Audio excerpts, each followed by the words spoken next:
Africa will kaya, Africa will kaya, Africa will kaya, Africa will kaya, Africa hey, Africa hey, Africa hey, Africa hey, Africa hey, Africa hey, Africa hey, Africa hey.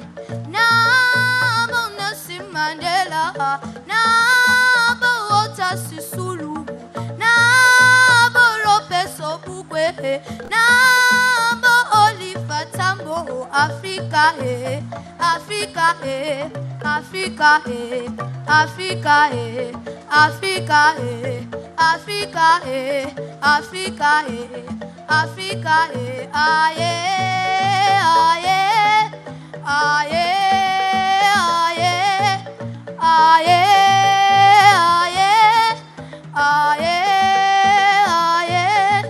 aye,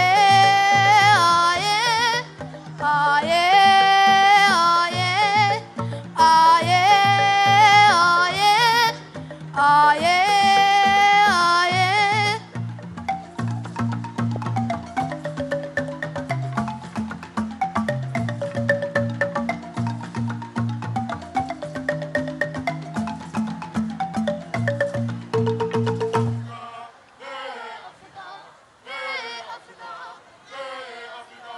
Africa, Mwelekaya, Mwelekaya, Mwelekaya, Africa, Mwelekaya, Mwelekaya, Mwelekaya, Africa, Mwelekaya, Mwelekaya, Mwelekaya.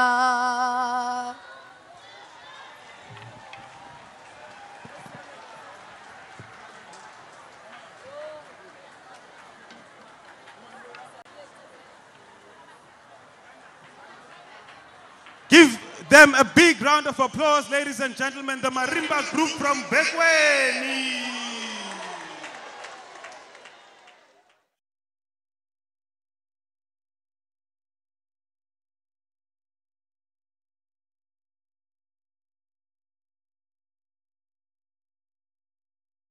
Again.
SABC News celebrates Women's Month. And welcome back to Paarl, where we continue, of course, with the rolling coverage of the Women's Day celebrations here in Paarl in the Western Cape. We are currently in the township of Mbekweni. It is here, of course, where this morning we will have President Cyril Ramaphosa delivering the keynote address of Women's Day celebrations. And one of the key themes for today is, of course, celebrating the 100-year birthday of Mamu Albertina Sisulu, who would have been 100 years old today had she, of course, still been alive. Now, we'd like to welcome you. If you're watching this on SABC2, we'd like to welcome you to our live broadcast where we've been from this morning onwards. One of the things that we did this morning was to hand over 100 pairs of shoes to young school children here in Paarl. That was an initiative that's brought to you by a foundation that resides in Khayelitsha called Kasi Angels.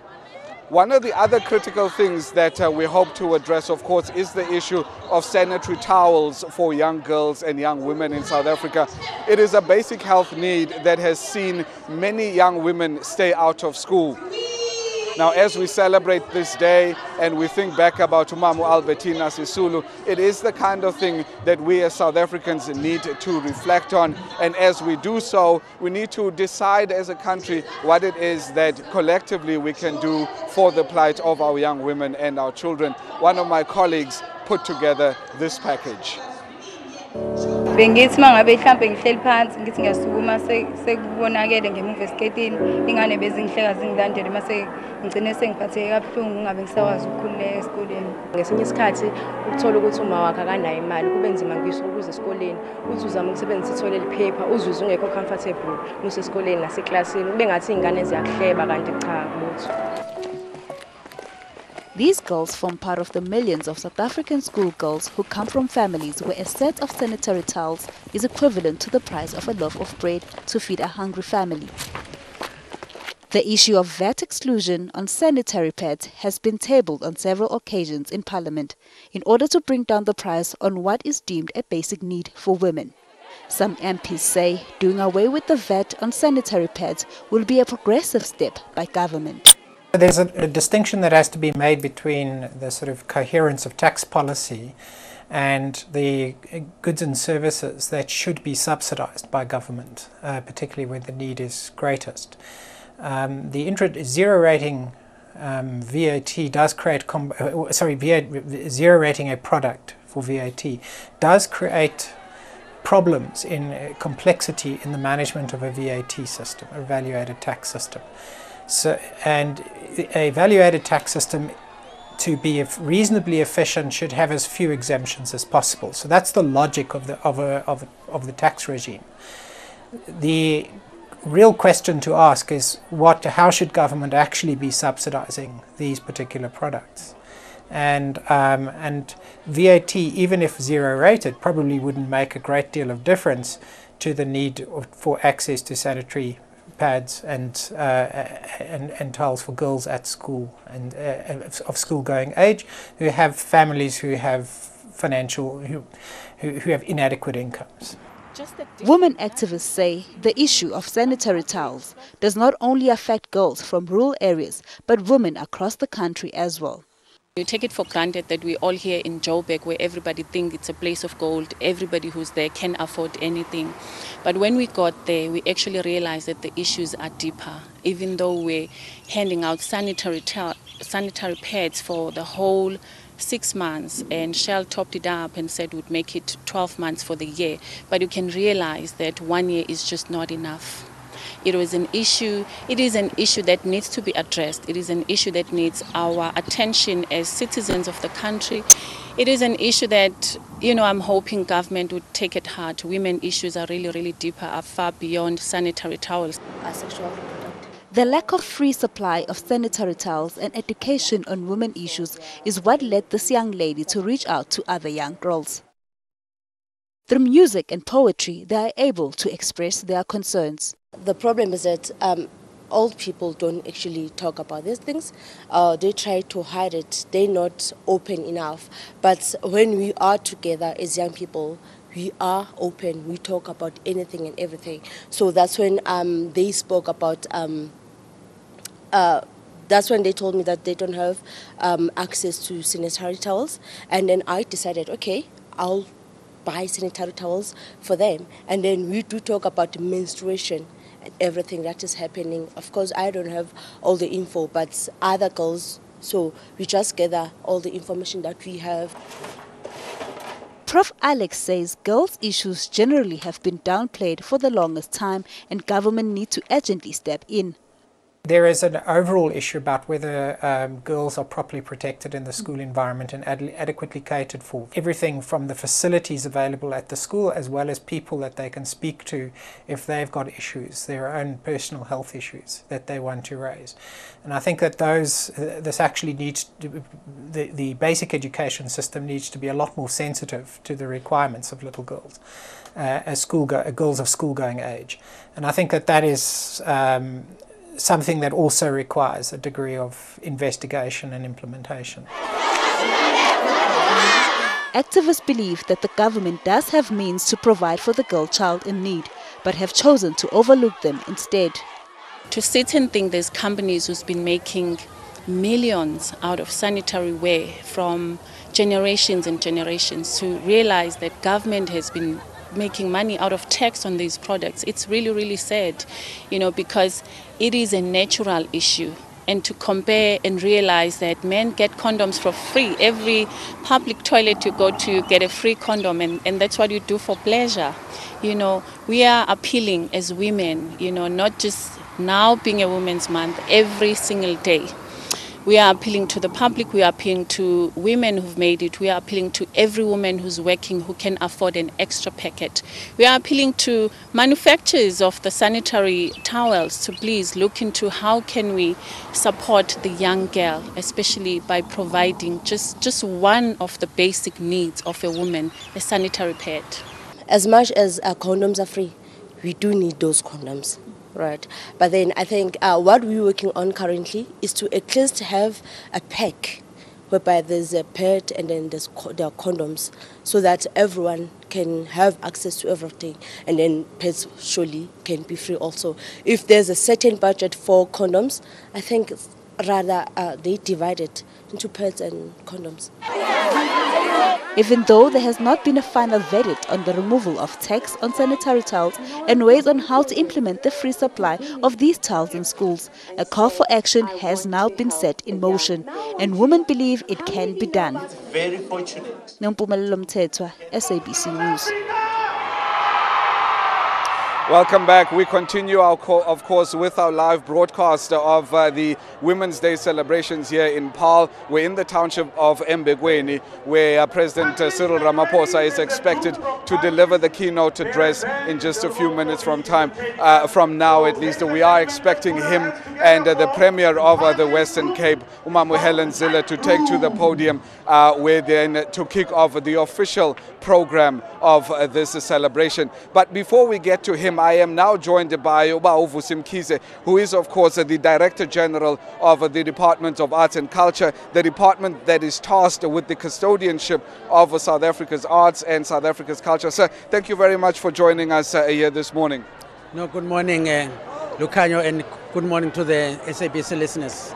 So how important is it, firstly, that we as South Africans celebrate and mark the 9th of August as Women's Day? It's extremely crucial because it's just a moment when South Africans throughout the country have a moment to reflect on that which is happening regarding the women's struggles, particularly taking into account that we're coming from a very patriarchal, very racist era. Now women have to be given space to exercise their full potential, and we can only do that if we always remember that which was already planted as a seed for justice, equality and freedom for all. There are some who argue that the fact that, yes, on this day women receive recognition, but what about the other 364 days of the year? What are we doing in those days to really highlight the plight of women in South Africa? If you just go back to the theme of this day is saying that Mama Sisulu, the woman of fortitude. Now, if you look at the definition of fortitude, it talks about having courage in the face of deep-seated pain. Now, we cannot say that can only happen only once in a month of August. We are saying the month of August, this day is only a reflection to create consciousness among all South Africans. But it should be for every second, for every minute, for every day. Therefore then, we want South Africans to just really appreciate the role that women on their own in 1956 decided to say no man, no amount of obstacles can be put on our way. The past laws have to go. They divide families. They deny mothers their opportunity to be with their loved ones. But most importantly, that struggle was about liberation forever. And therefore, our young women and our young people, this day gives them that opportunity to learn. Because unfortunately, our country had not made history a compulsory subject. So we've been learning about Van Riebeeck, we've been learning about Napoleon Wars. Now, we have these days tell us about our own history, about the contribution of South African women in the fight for justice and freedom. And therefore, we believe this day then brings everybody together. Just as a last point, remember that 1950 was led by a multiracial group of women. And that 20,000 was from all races and all creed and religion. So it's about social cohesion and building that nation going forward. Let's talk about the issue of social cohesion. I mean, in 1956, the march, multiracial, women of different races, white, black, colored, Indian, Chinese, I'm sure were all there. However, when we look at this gathering here today, I'm sure you would have noticed that it is predominantly black people, it is predominantly colored people. There's not a lot of representation in terms of the white community or even the Indian community. What are we doing wrong today you know, what they got right in 1956? I think the major challenge that we have was the understanding of what it means to be a South African, that sense of identity. And therefore, our major issue at this day is that social cohesion must be a strategy where we as a Department of Arts and Culture, we must make conscious effort to bring those communities who are minorities who feel left behind. So we are reviewing that strategy so that at the end of the day, all races feel that national days are not for Africans, but it is natural that Africans will embrace these days because they were the most oppressed, and therefore it will happen like that. But those who still have a sense of, do they really want to be part of this nation, we are appealing to them that they must come, they are welcome. This is their national day. And we are glad here, the colored community is there, as well as the Indian community, some of them are here. But of course we are saying the outreach programs through social dialogues are gonna go there. We work in small groups, we define our identity as South Africans, and we make it clear, you are not only a South African when it suits you. You are a South African every day, national days or no national days. And that is what we want to do. Okay. And then just lastly, before I let you go, there is of course the issue of how do we continue to memorialize some of these brave women that have fought so valiantly for the struggle of South Africa, against apartheid. What is the department doing specifically in terms of memorializing those women, in terms of days of remembrance for them, in terms of documentary films for them, in terms of making sure that books are written about them? Just what are you doing in that regard? We have decided that we will have what we call documenting the living legends, so that people like Mama Sophie de Bruyn, while they are still alive, have an opportunity to tell us their story. It gets written, it gets documented, it becomes, but most importantly, work with researchers, with the department, so that these become history books that can be taught. We are responsible for libraries.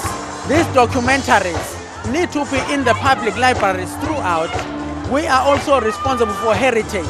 We need to make sure that not only through monuments and statues, but also in terms of education and the minds of our people, we educate, and we will work with the with them while still alive, but also continue with the research to document and make sure these things are in a literary sense in the libraries, but also we have storytelling and reading of books as part of that program. Sir, thank you very much. We really do appreciate you coming to talk to us. Thank you very much for your time. There was Mr. Vusim Kize, who is, of course, the Director General of the Department of Arts and Culture within the country. I am now joined by Prof. Othengiwe Mkhize to talk to us as the former Treasurer General of the Women's League. Ma'am, I'm sorry the music is a little bit loud, but thank you so very much for joining us. Thank you very much for having me. I mean, for us, this is a big day in the sense that it gives us an opportunity to reflect about the victories of women who struggled before us.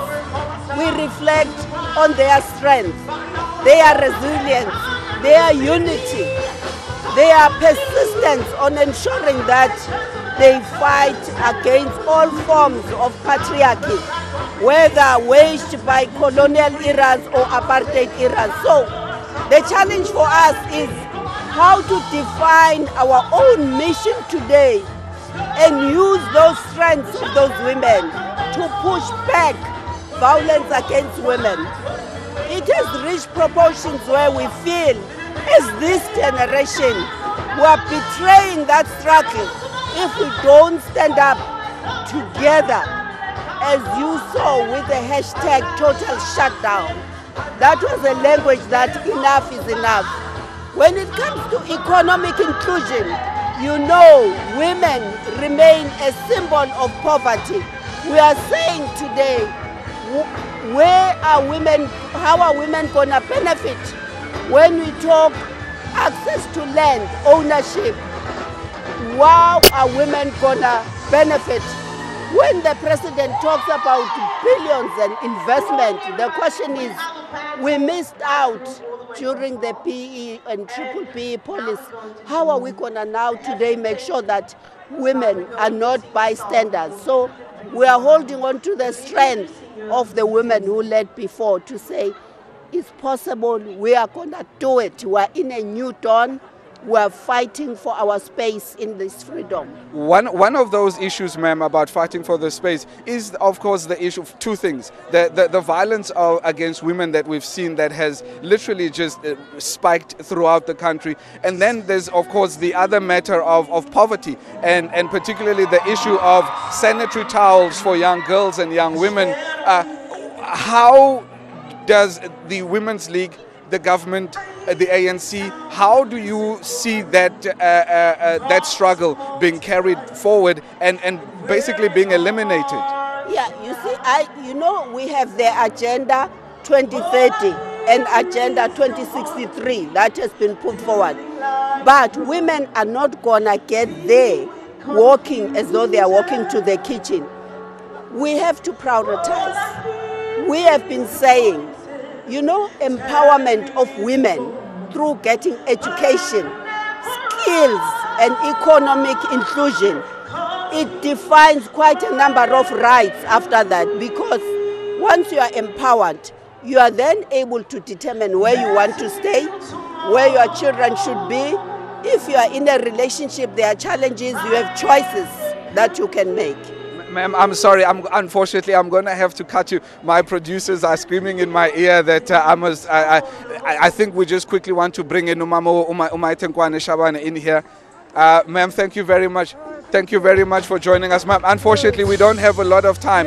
But I mean, obviously, from your side, the issue today, critical, the issue of housing and shelter for women. How do you see yourself and your department being instrumental in that aspect from today onwards?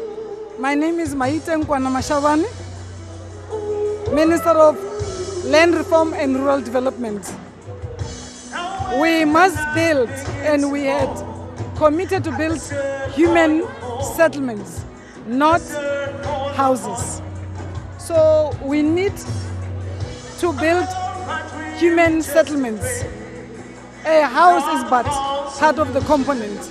As we move forward, we want to go back to basics and make people's housing program a reality, working together with the Department of Human Settlements. Yes. Ma'am, I appreciate your time. Thank you so very much. Thank you, ma'am. Thank you very much. I understand now that good day, sir. How are you? Well, I'm very well, thank you. I understand that you're a grandson in the Sisulu family. If you could just give me your full name, please. My name is Linda Kinyi Sisulu. Today, obviously, we are celebrating your grandmother. What do you think she would make of where we are as a country today, just in terms of how we as men look after our women? Look, with us having been raised the way in which we've been raised, we really never have had tasks for boys and girls at home. And I think she should be encouraged by the development and the kind of days that we're having now that are encouraging men to be the kind of men that incorporate themselves into the lives of women and support the growth of women and empowerment of women. Growth and empowerment of women. When we're living in a country where almost every other day we're hearing of a woman being assaulted, a woman being killed, of a woman being murdered. Clearly, this is not how things need to be done. No, absolutely not. Absolutely not. I mean, it's a horrific time that we live through when people are killing women, the men in which they're killing them. It really needs to stop, and it starts with us men in making that change, raising our boy children to not be the violent men that we have grown to be. Our youth at this point in time is very, very, very angry, especially our boy children. And we need to find a manner in which we need to support them so that they understand that women are human too. Women are the people that bear us. Women are the people that make the world go round. And in most instances where women lead, women succeed. And also, I suppose we need to do it in honor not just of your grandmother, but also in honor of your father, who over the years, the two of them, or your grandfather, sorry, who the two of them over the years were phenomenal in displaying what love is to us as young South Africans. Yes. No, absolutely. Look, they had a magnificent relationship. They understood each other. My grandfather supported my grandmother at every angle. And in fact, my grandmother was the head of the household. Even when my grandfather was here, he took direction from her. So she was a very strong woman who knew what direction that we needed to take as a family, and she held us together and took us forward. All right, sir, thank you very much. We appreciate you taking the time to come and talk to us, and you know, we celebrate your family today. Thank you very much. Very honored. Thank you very much. Thank you. Thank you. That was Linda Sisulu, who is the grandson of Walter and Albertina Sisulu, who today, of course, we celebrate here at these official celebrations of the Women's Day celebrations in Paarl. Let's take a quick listen as to what's happening on stage.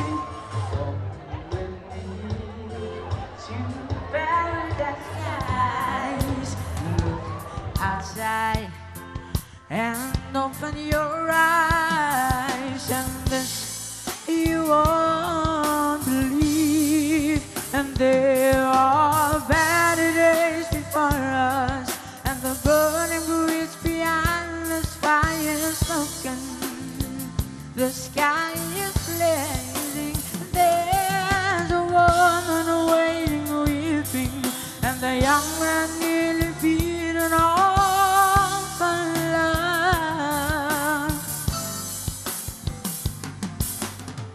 Paradise is almost closing down.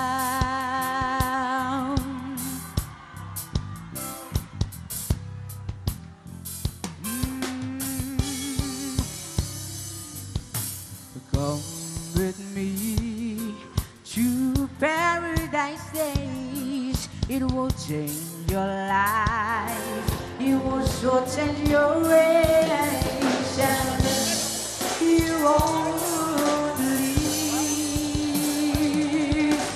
Take my hand down paradise lane, away from heartache, but I can't even. I know that I have been, and there are better days before us, and the burning breeze behind us, fire smoking, the sky is blazing. There's a woman waiting, weeping, and the young man nearly beating all for love. There are better days before us, and the burning breeze behind the fire smoking, the sky is blazing, and there's a woman waiting, weeping, and the young man nearly beaten all for love. Paradise is almost closing down.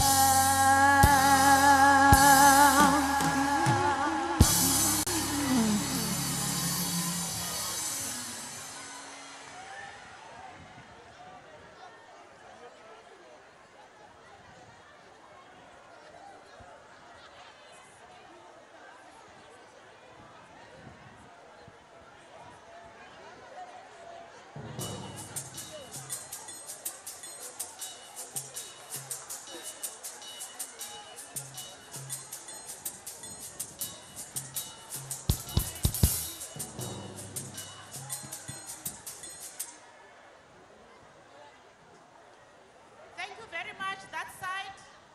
Thank you very much.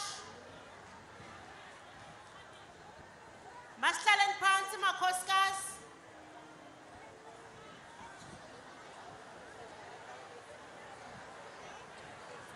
Bomama, hariduleni phasi.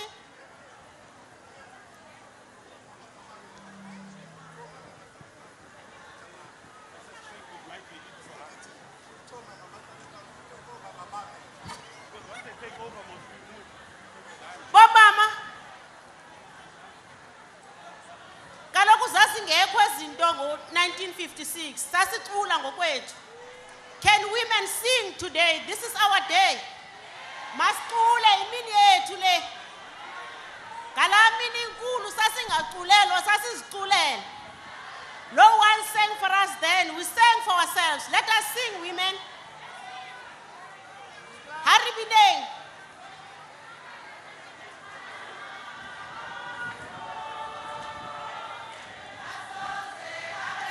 Amandla.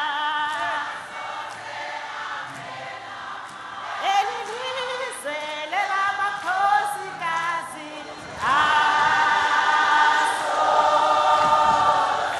Asoze aphela amandla.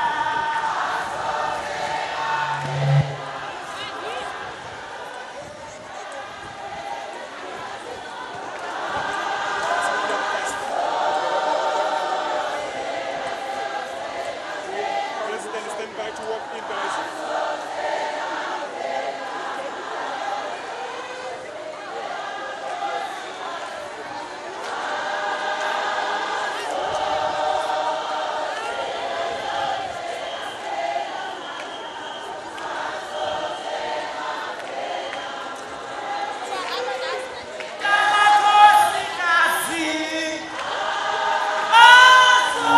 Asoze, asoze, sapela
We are, of course, standing by for the entrance of President Cyril Ramaphosa, who is now walking in. He is outside the tent. The president will be arriving shortly, will be taking his seat. And of course here the women were in boisterous mood here, singing Elilizwe Ngalama Kosikazi, meaning this world belongs to women and the women will never tire.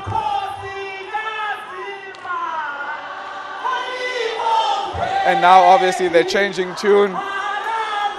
Igama lama Kosikazi malibongwe, let the name of women be praised.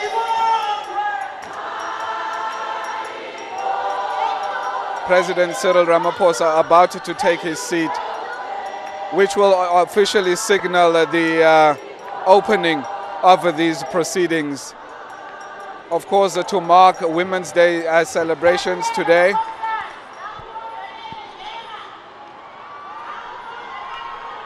As you can see, there is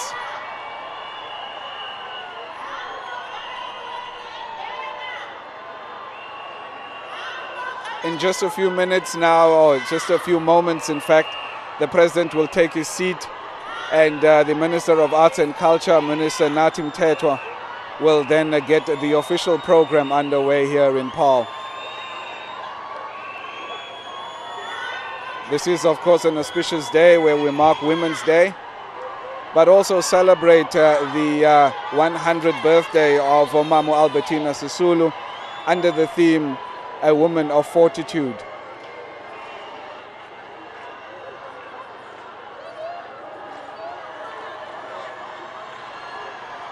The president about to take his seat. Right next to him there is Unsigi Sisulu and Mamu Sophie de Brain to his left. We spoke to Unsigi Sisulu, who is the granddaughter of the Sisulu family this morning. And she obviously expressed her delight at being at this event, but also how crucial it was for South Africans to remember the role that her family played in South Africa's struggle against apartheid.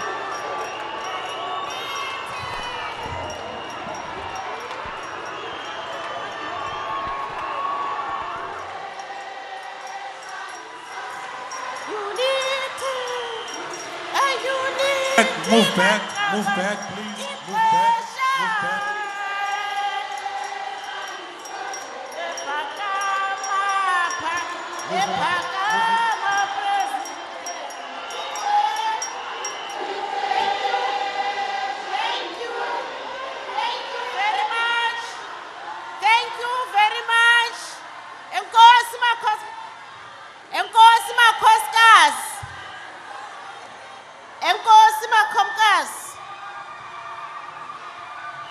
President wamkelekile.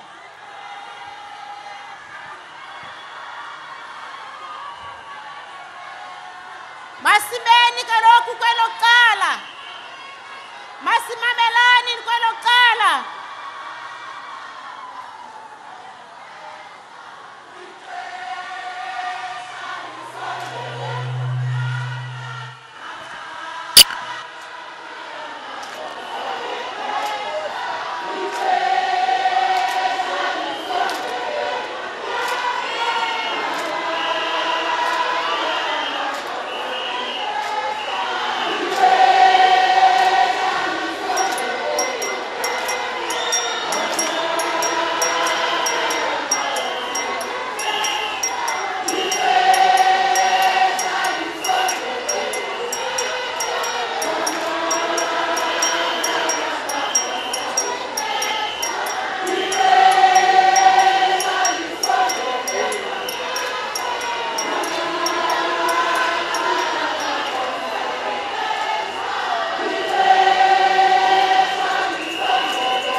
hayi asifuni ingoma ngapha masiqaleni kaloku masivule umsebenzi wethu hari qaleni ka ubula umsebenzi wa rona. Without any waste of time, we are already behind time. Can we then start by singing the national anthem, Sonke Sime Ngenyawo? Let us all stand up so that we can sing the national anthem and the AU anthem.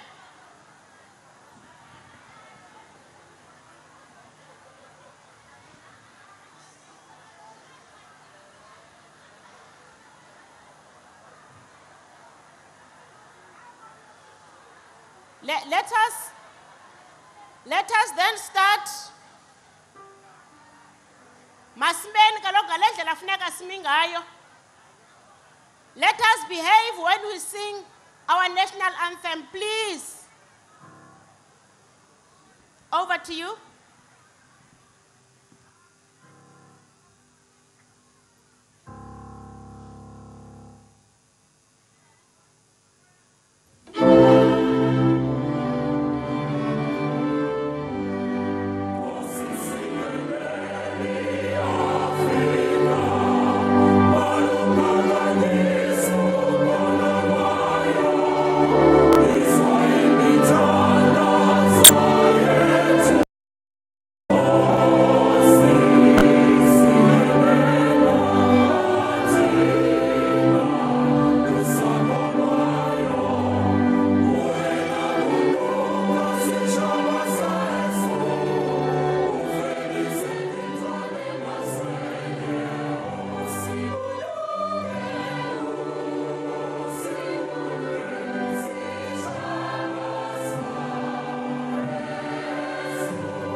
That we sing both anthems, but it seems as if something went wrong somewhere. And I'm not expecting that Department of Arts and Culture, the custodians of both national anthems, don't know what to do.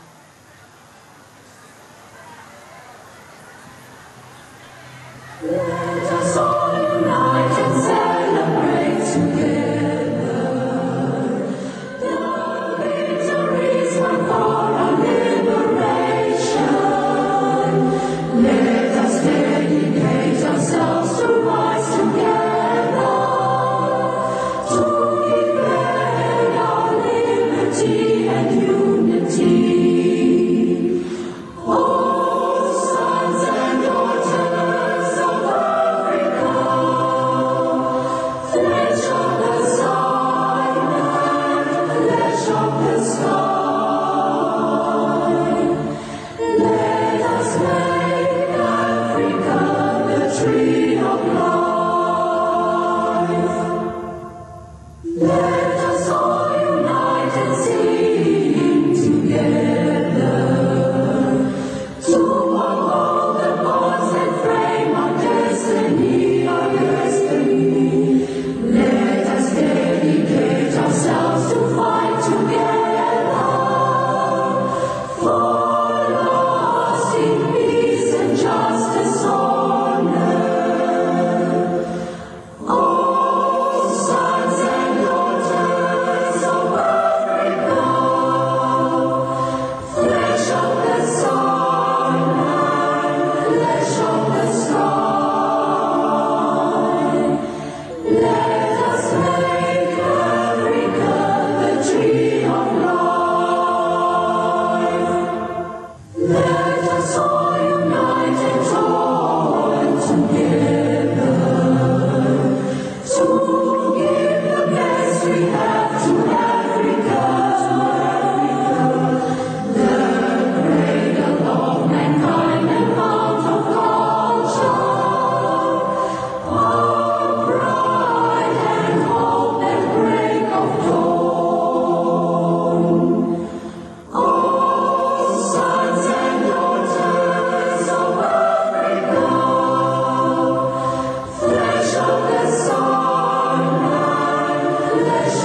without any waste of time, sizawuvula ngokuthi sinike elithuba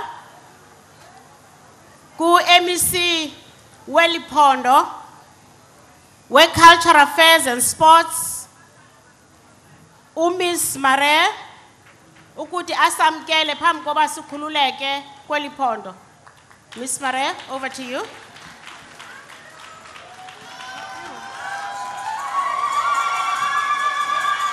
Thank you. His Excellency, President Cyril Ramaphosa, Minister of Women in the Presidency, Ms. Batlabile Dlamini, Minister in the Presidency, Planning, Monitoring and Evaluation, Dr. Nkosazana Dlamini Zuma, Minister of Arts and Culture, Mr. Nathi Mthethwa, Executive Mayor of the Drakensberg Municipality, Councillor Conrad Paarl, Executive Mayor of the Wynlands District Municipality, Dr. Elna von Schlicht, Miss South Africa, Tamarin Green,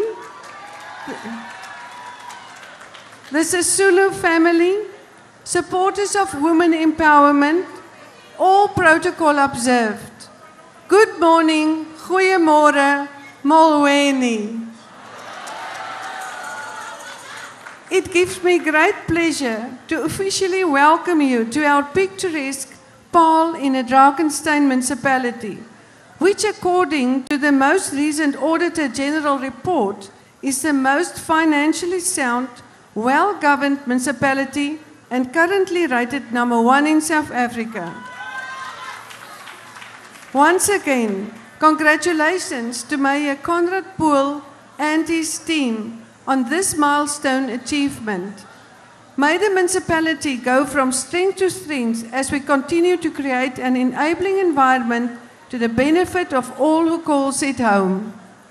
Annually commemorated as National Women's Day, the 9th of August is celebrated not simply as a day of historical significance, but also a day that presents a strategic platform through which a nation can pause and acknowledge the central role women play in advancing the agenda of an inclusive society.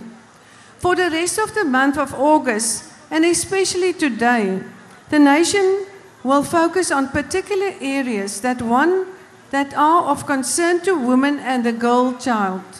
The most notable and overarching plight to date is the structures perpetuating systematic gender inequities which are presently, in the year 2018, still accepted, maintained and mainstreamed. For South Africa to fully contribute to the achievements of UNESCO's 2030 Agenda for Sustainable Development, we need to prioritize challenging, dismantling and transforming the systematic, institutional and ideological patriarchy that still legitimately oppress women and the girl child in democratic South Africa today. Too often, the role South African women played in the struggle for liberation is downplayed. It is crucial to highlight that South African women have been at the center stage of the resistance and liberation struggles in South Africa, which still continues to this day. Phenomenal women such as Kratoa, Aisha Bibi Dawood, Dulcie September, Sarah Carnison, Frances Bart, Helen Soesman, Lillian Ngoyi, and many others played a pivotal role towards the achievement of freedom, fairness, and access to opportunities that a democratic state is supposed to afford. In the Western Cape, much like in many parts of South Africa, the 1950s marked a turning point as women took leadership in the radicalization of resistance against apartheid and its unjust laws. Women in District 6, Sophia Town, Free State, Port Elizabeth, Greytown, Paarl, Worcester began to lead the struggle headed by Mama Sisulu. It was women who shifted the struggle to become a truly South African struggle in both urban and rural areas.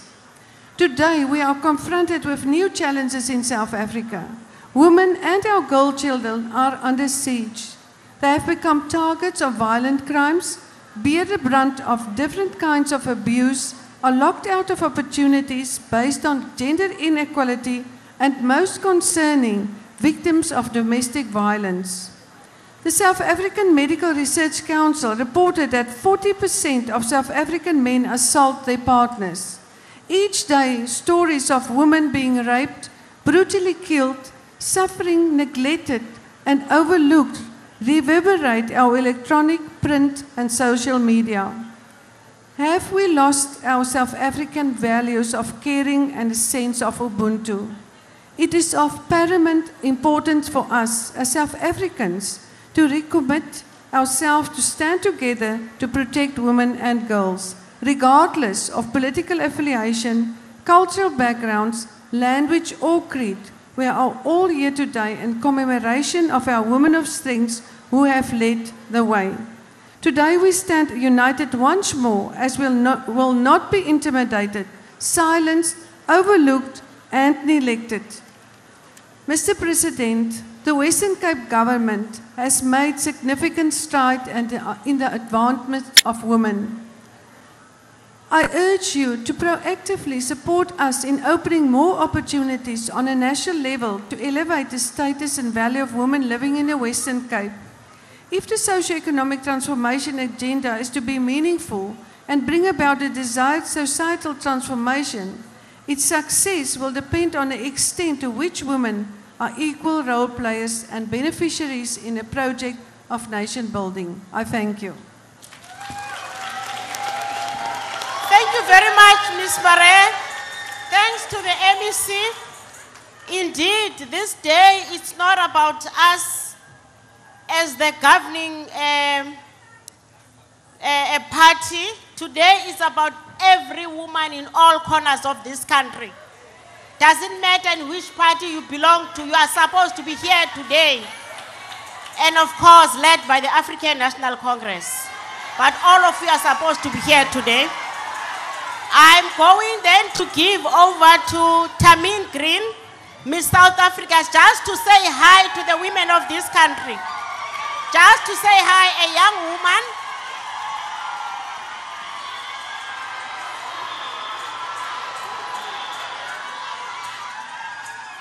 Good morning, everybody. Mr. President, ministers, mayors, and the people of Paarl and Mbekweni, good morning. I have to say I am very honored to be here today.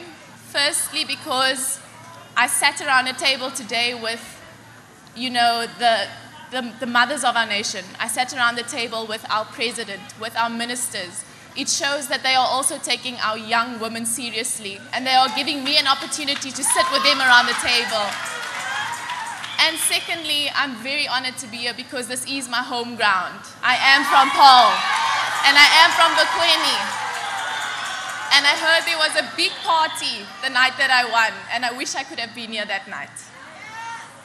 I want to say that today we do celebrate women and women's achievements and the progress since 1956. And we do commemorate the women who fought for our past laws to be broken. And, you know, but at the same time, we draw attention to what we are still fighting as women today. We are still dealing with domestic violence, sexual harassment, unequal pay and education. And I've been crowned Miss South Africa, and I believe my role is to speak on behalf of the youth. And today I had the opportunity to learn from my elders, to learn about the oppression, because I don't believe that it is spoken about enough to our youth. And as a young woman, it's my responsibility to now speak for my generation and encourage them to remember Mama Sisulu, to remember the women who fought for us.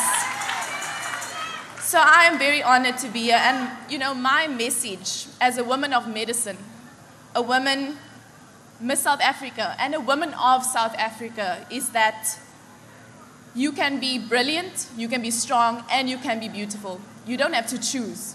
You can be all of those. Often we find ourselves giving up one of those things to be taken seriously, and that is not okay. So to every young girl, woman, accept who you are. Find your strength.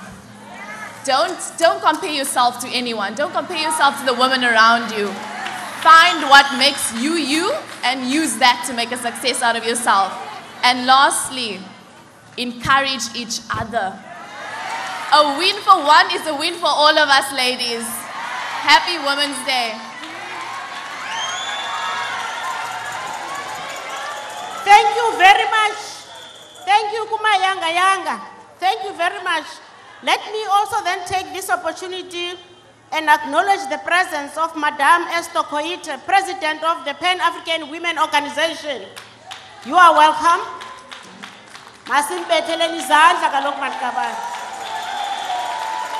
Thank you very much. As you have listened to me, South Africa, from the very same province where we are today, the women of this country are saying, President, that the men are the ones that are supposed then to lead all marches that has to do with the abuse of women and young women. And we as women are supposed then to focus on the economic empowerment of women in this country. Therefore, I will then now get a message from Albertina Sisulu's family. Sinsiki, over to you.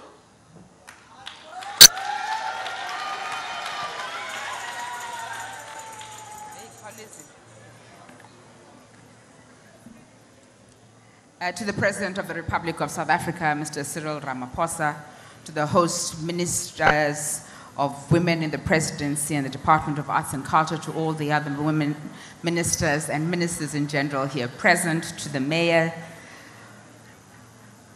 to executive mayors, to my elders, the veterans, Ome who are here, Galidumedisa, Baholobaka, Far Almal, Exer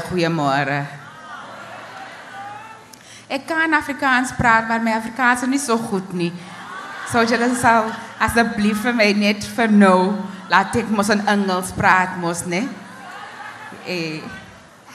To the clergy who are here present, I want to give you a special acknowledgement because when Umamo Albertina Sisulu was arrested and she had an interview back in 2002, she was asked, how did you make it through when you were in solitary confinement in Communicado? And she said, there was a man. There was a man that I spoke to, and there was a man that spoke to me. To the Speaker of Parliament, she said, that man was God. You see, as a young woman orphaned at the age of 15, with the last born child, Aunt Florence, found her mother very sick. When her mom was sick, Aunt Flo fell into the fire, and because Mama could not move, all she could do was talk. Sisulu was not there, she was a child herself. Auntie bent. Sikula, Aunt Flo, Simazba, Uchile. We didn't know why, but influenza had debilitated Umamake in such a way that only somebody who finally heard her could get the child out of the fire. Sisulu, as a result, every break, she came back from school to come and assist her mother to look after the children. Being the second-born child, she was asked by her father at his deathbed, "Ba undijongele abantwana bam, undikhulisele abantwana bam." Later years, the sister to Walter Sisulu would pass away, and on her deathbed, she would give her the same instruction. Undikhulisele abantwana bam, Albertina. You see, when she was given those responsibilities as a teenager and later as a married woman, she took none of them lightly. So much so that she did not breathe her last breath until each and every one of them had breathed their last breath. Wabakhulisa wabangcwaba bonke. When we are given a task today, I wonder how seriously we take it.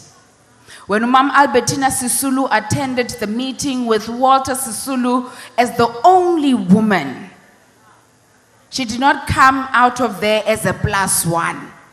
as we often hear that young women are in our conferences of different political parties. She came there inspired, committed, never wavering from that day on in terms of politics. And today, I am glad that government has taken the time, Mr. President, to say that the theme for this year is 100 years of Albertina Sisulu, a woman of fortitude.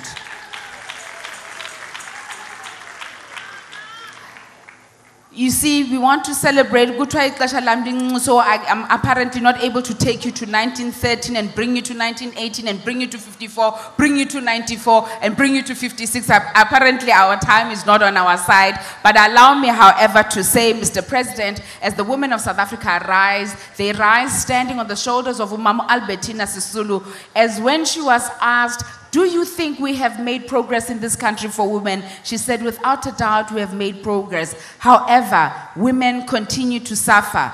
Joblessness is what she called it. We say unemployment today. She said they continue to suffer violence, and she's distinguished that from abuse and poverty. If we think we have made progress, let us look at what they said then and what they said now.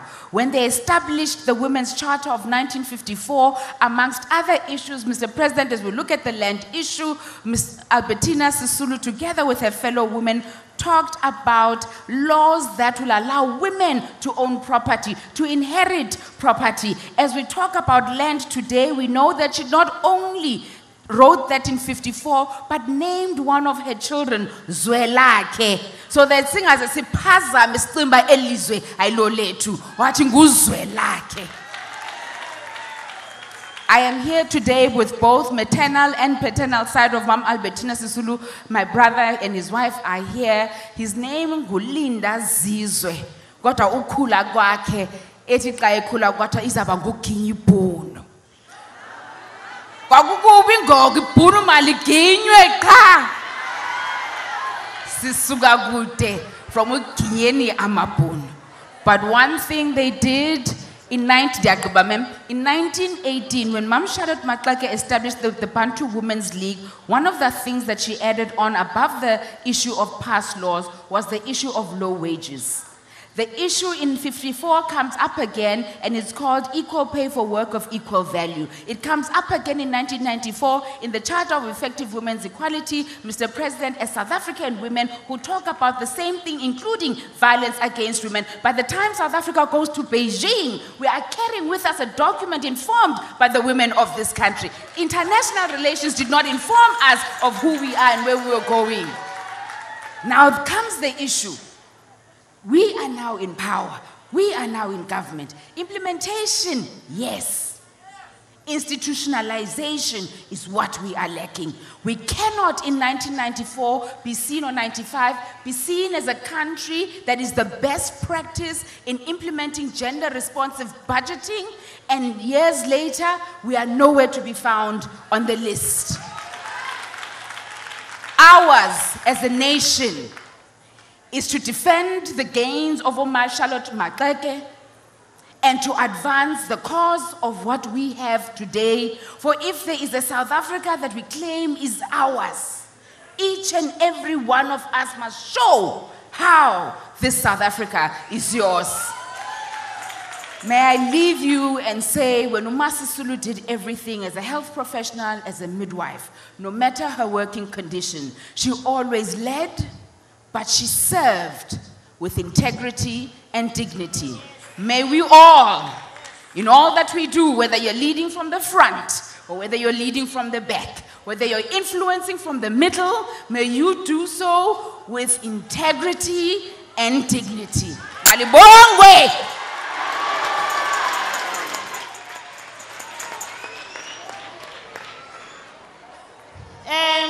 Thank you very much, Sinsiki. I'm told that women at the overflow, they just want the president, nothing else. But you may message president, but we just want to promise you that after the president has spoken here, uzawugqitha apho kunanibulisa nibona soze angahambe apha enganibulisanga hayi isuka kum ke leyo khange ndimcele phofu upresident ngoba kaloku upresident uzele thina namhlanje without any waste of time then ndizawunika ke kwigqala lomzabalazo one of the only surviving individuals from Lamash ka 1956 umama uSophie de Brain akho mntu ngamaziyo umama uSophie de Brain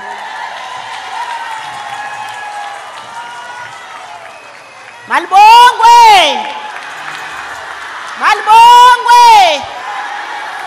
wathinta umama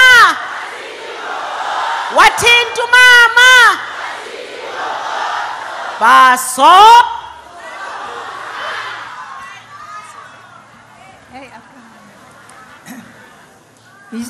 His Excellency, the President of the Republic, Cyril Ramaphosa, the Honorable Minister for Women, Ms. Batabile Dlamini, Minister of Arts and Culture, Mr. Nathi Mtetwa, the Executive Mayor Alderman Helen van Stilt, the Sisulu family, our esteemed veterans, all protocol observed, I greet you. And happy Women's Day.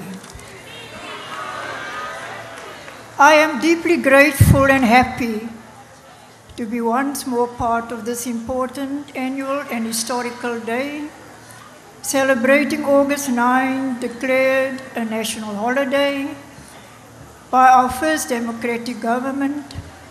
But equally important is the fact that we are all celebrating Mama Albertina's Sisulu centenary.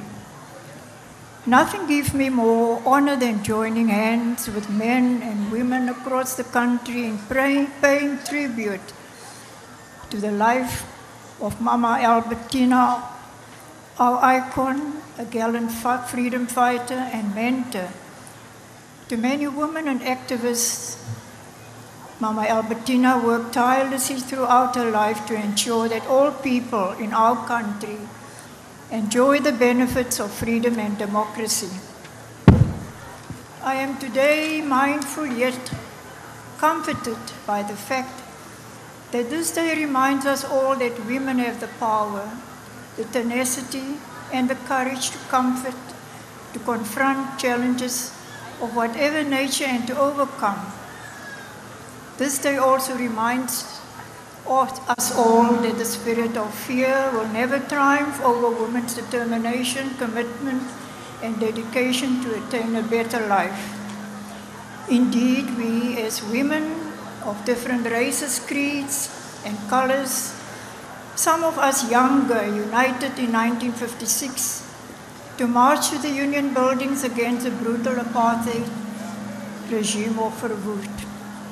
And we did so fully aware of the possibility of detention, of torture, and much worse, even death. But it was our unity and determination to succeed that stirred the fire in us, that inspired us to face the brutal force of apartheid regime so that we could move South Africa forward. Don't you think so? We knew then, as they do today, that the fundamental transformation of society and the conditions under which they live depended not only on men, but they too must be at the coalface of the struggle. Mama Sisulu knew this too well, and she said in 1987, and I quote, "Women are the people who are going to release us from all this oppression and depression.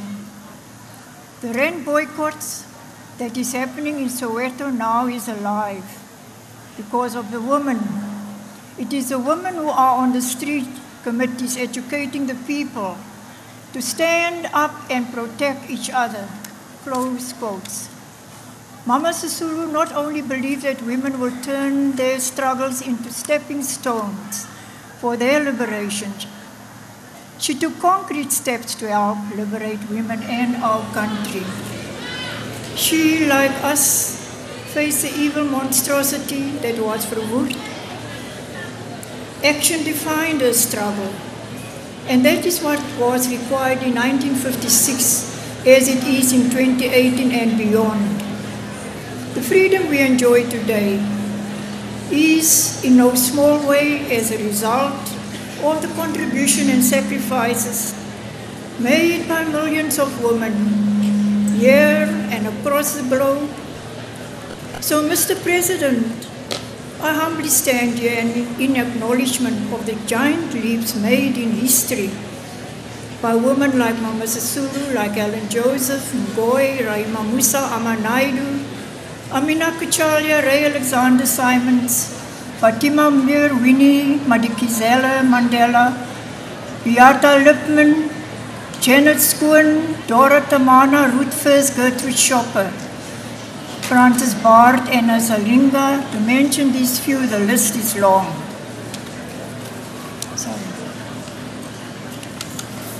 Similarly, I stand here, Mr. President, saddened by the many struggles women face today, struggles that make our democratic promise hollow, the fruits of liberation elusive, and similarly must make Mom Albertina dismayed and sad as she says to herself, surely this is not the vision that she and many of us of her generation had for a democracy. But as much as we are happy and proud about our past heroic efforts, we need to reflect a moment about where we come from, where we are, most importantly, how to make our country and continent and the world more just, fairer, and more equitable a place for women of today. Women seek no favors. Women want what they deserve, a safe, just, and equitable society. The statistics released in a United Nations report early this year, led by our former President, Phumzile Mlambo Ngcuka, are by no means complete.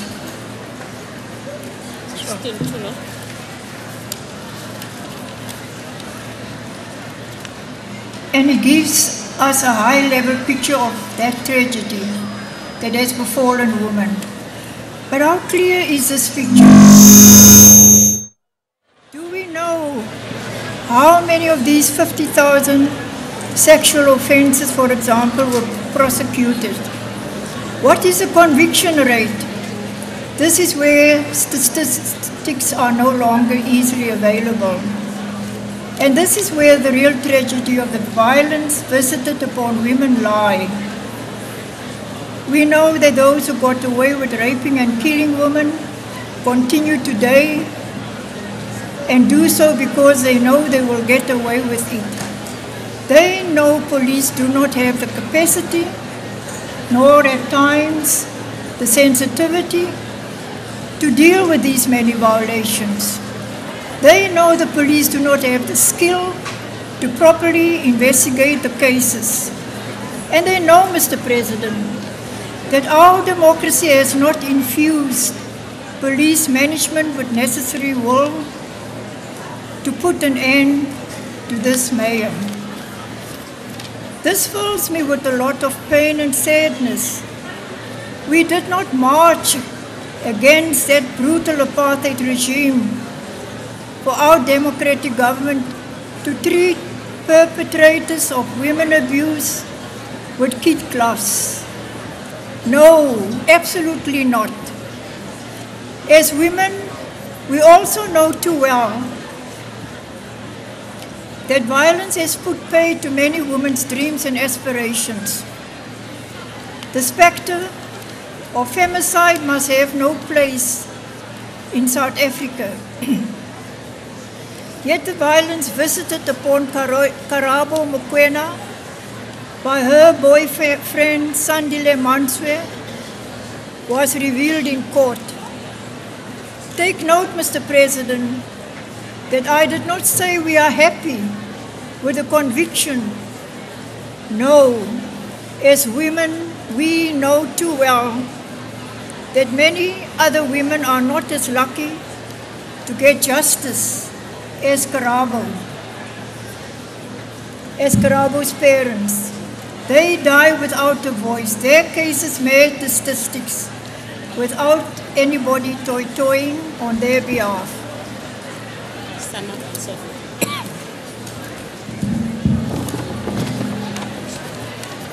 To young women of today, I urge you to stand up for your rights. I urge you to arm yourself with education and fight for those jobs and promotions in the boardroom. I urge you not to pull each other down, but to lift each other up. The terrain of struggle is now in the streets, as in the boardroom.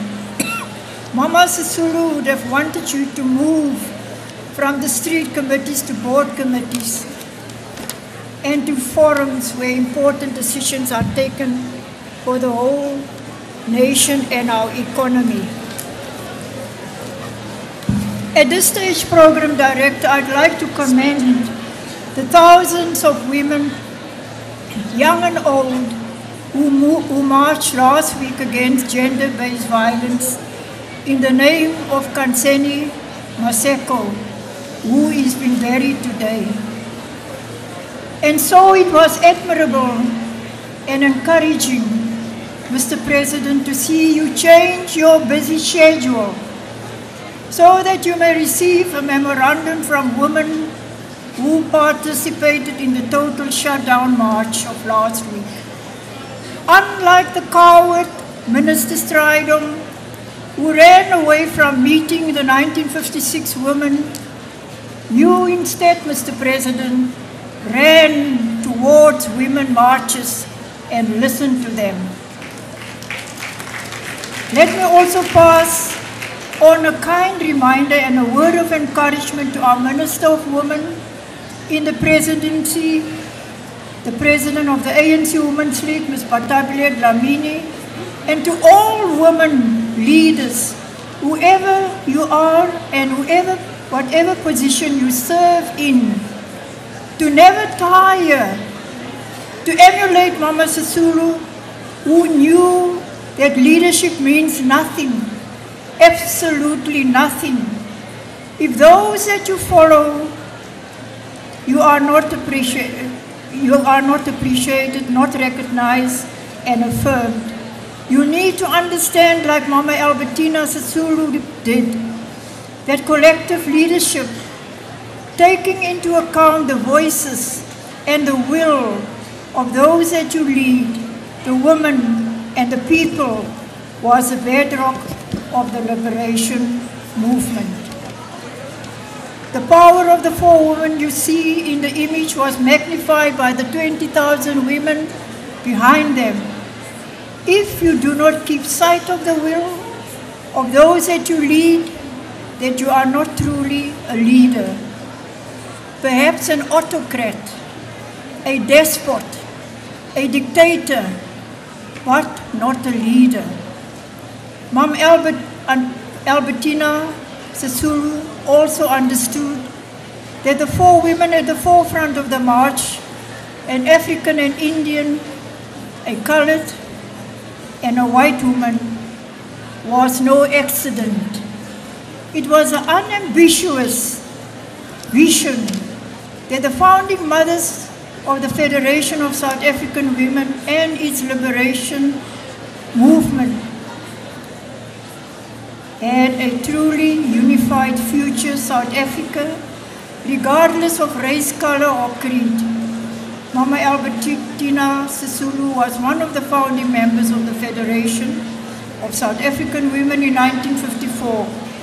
She was a strong believer in a truly united future South Africa, regardless of race, color, or creed. Today we should always bear the unifying vision in mind and always seek to do what is best for women.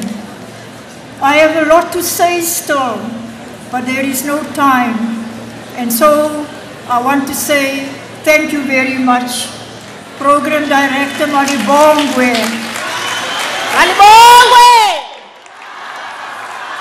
Malibongwe! Viva Anne-Sophie Brand, viva! Viva Anne-Sophie Brand, viva! Thank you very much, Anne-Sophie. Kunzimba Program Director, Sophie.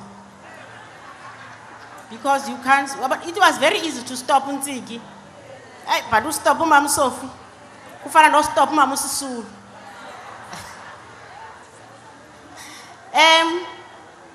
The next speaker, Sizawumamela Mbokodo. Sizawumamela now. I don't want to take the issue of the president. Sizawumamela, the minister, or responsible for Tina Makoskas. The minister who must make sure that we are economically empowered. The minister who must make sure that all the ministers in different departments, they make sure through Yena, we are economically empowered. Ishagu ziphelile kukuthi simane si protester sisithi no violence against women, this and this and that. Sifuna ubona empowerment go. We want to see amashishini omama. Upresident uthatha umuntu ongumama wathi mayibe ngumphathiswa we small business. This small business must start with us as women. And yiyo lolo nto ndizawuphakamisa iMbokodo umuntu oswelayo kula cabinet ithule lanto niyamazi mosunjana ndithi ithule lanto yejeje ubani sithi what about women, what about women? Your budget are not friendly to the women. Ndiyamazi man ngupresident wam sebenze naye ixesha elide esemncinci. Uyabona la position ayiphetheyo pha is a very powerful position. Ngoba uba inkinga ikhona ungena next door ku-president we-country. Afika uthe I must make sure that I look after the interest of women. Therefore mayiphuma imali sizoku-empowerisha amakhosikazi. Ayaduma amakhosikazi. Ayaduma amakhosi. Duma ayaduma amakhosi. Duma ayaduma amakhosi. Duma ayaduma amakhosi. Sichona ngokhaya duma amakhosi. Sichona ngokhaya duma amakhosi. Sichona ngokhaya duma.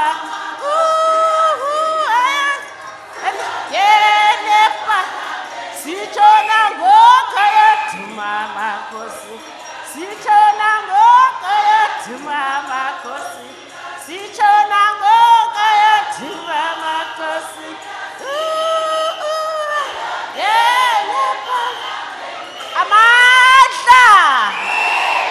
Amandla mawamanyane amakhosikazi mawamanyane sixolise la makhosikazi ka-1956 ayemanyene yiloo nto kwakunzima uba u-Stradom angawa-ignora kodwa uba sizintsalo akho mntu uzawusimamela.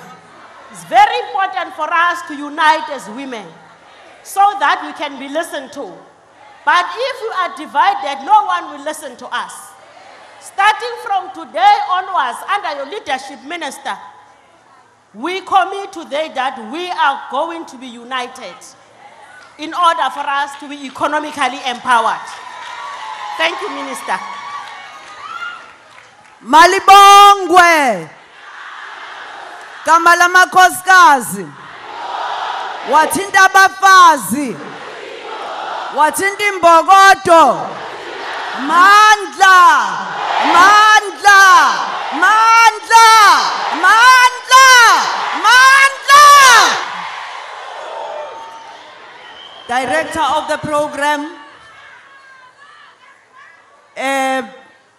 the President of the Republic of South Africa, President Cyril Ramaphosa,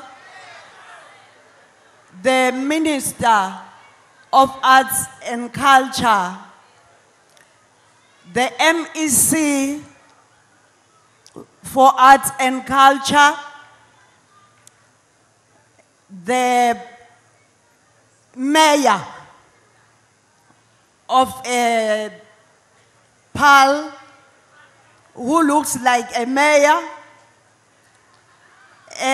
That is what she said.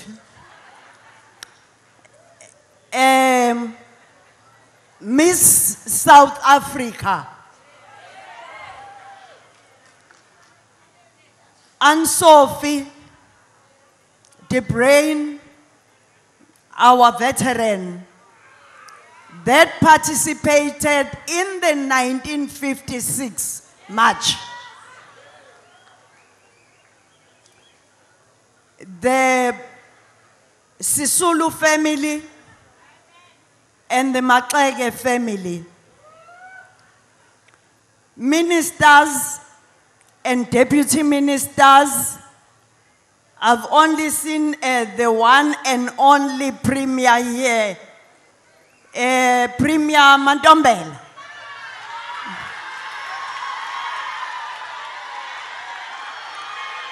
Oh, good. Sizakuphinda. Asbono transitional.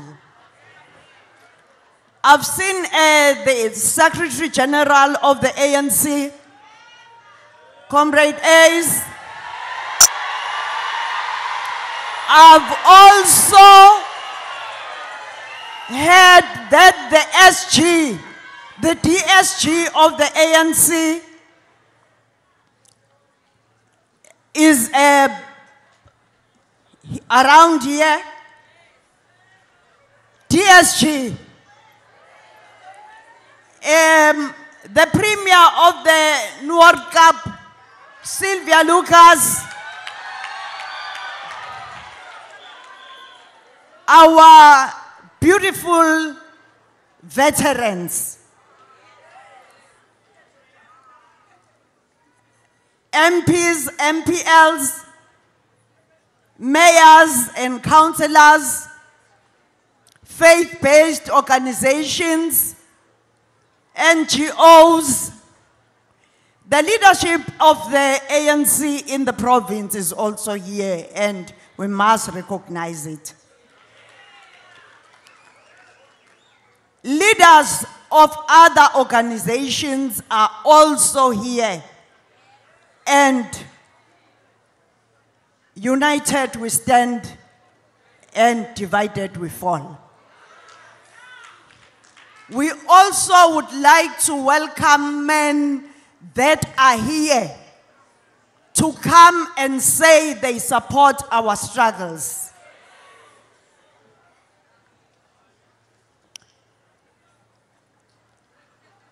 As to Goite, the president of the Pan-African Women's Organization, which was formed before the OAU, like the Women's Charter that came before the Freedom Charter.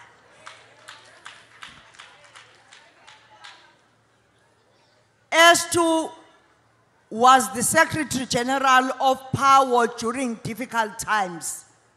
When there was war in Angola, she was there because the offices of power were always in places where our people were oppressed. And therefore, we are grateful that you are here to represent all women of Africa. You are here to celebrate the life of a woman of fortitude, Sisulu. We are also happy to see that there are other multilateral institutions that are here. UN Women, we have seen them. Together with other NGOs. And we have veterans from all the 9 provinces with us here today. And we have women from the Eastern Cape.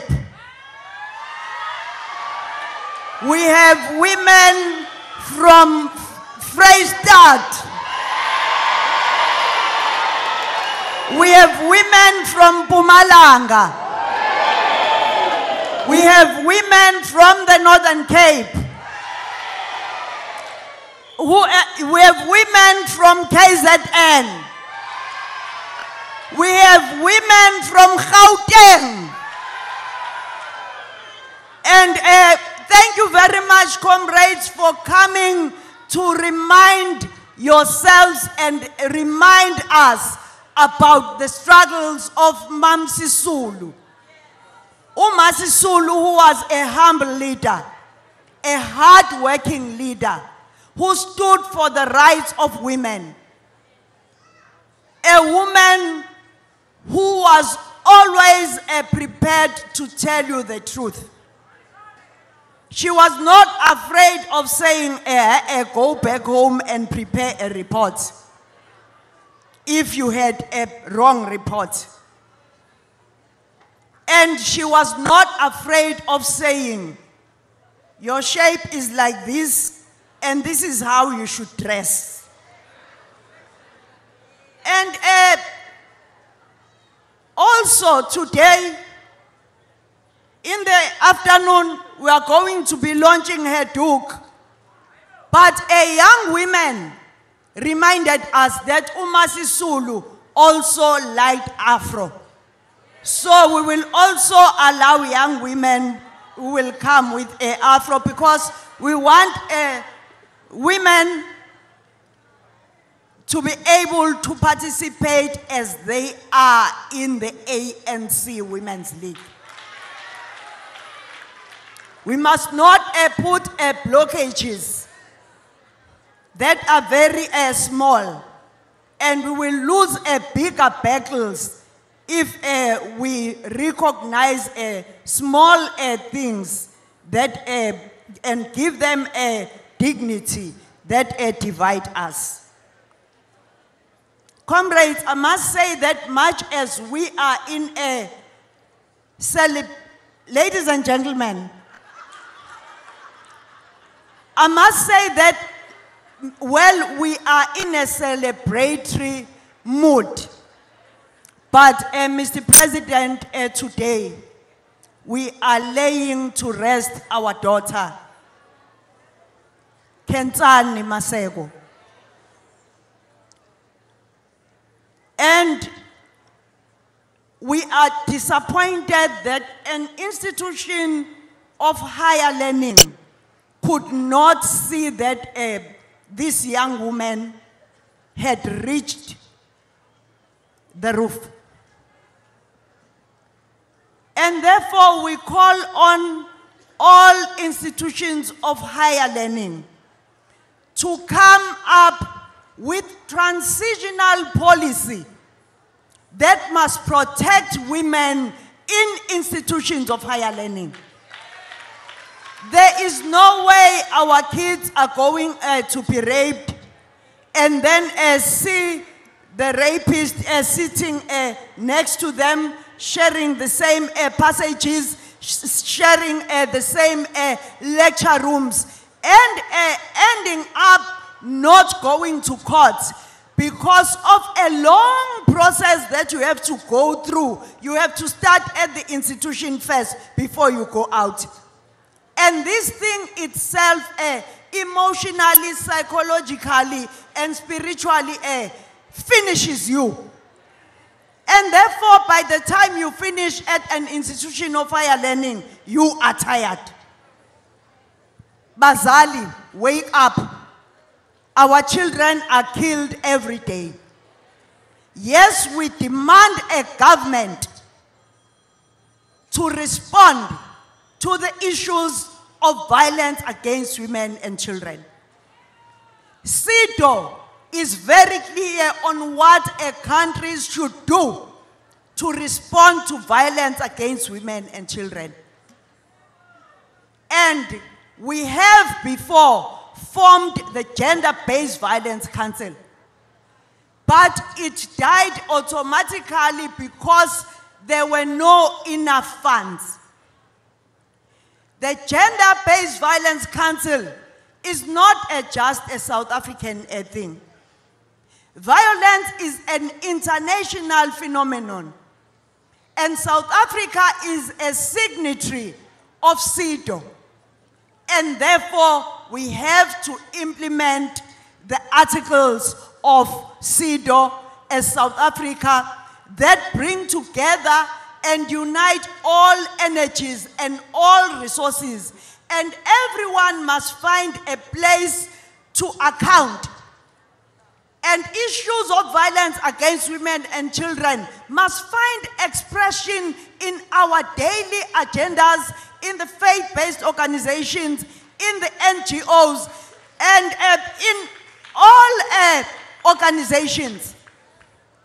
And Mr. President, we are proud of that. As a leader, you have bought into the program of women's emancipation. And that is the most important step, Mr. President, you have taken. Because without the buy-in of the leadership, women are going to continue living under the shackles of the chains of patriarchy. And every day people are going to ask us to exist as if we are begging. We are not begging to exist. And women are here to stay. And women are carers of the nation. And they must be taken as seriously. The work we are doing on the ground has allowed the apartheid system and capitalism to prosper, because we are always at home doing everything, and it's men that work and get mega salaries, and we do a lot of work at home when people say we are not doing anything. If we can say one day, we are not going to work today, we are going to sit, not cook, not do the washing, not do the ironing, the family will collapse. Mr. President, we are single mothers. We are single parents. There are absent fathers that have children that do not support them. Why should be it the responsibility of a woman to go and report the father of the child that he is not supporting his child? Why should it be the responsibility of a woman to go to the maintenance court and say, my former husband or partner has changed the place of work? Why we should have statutes that are not working in our favor? Why do we have the protection order that we die with?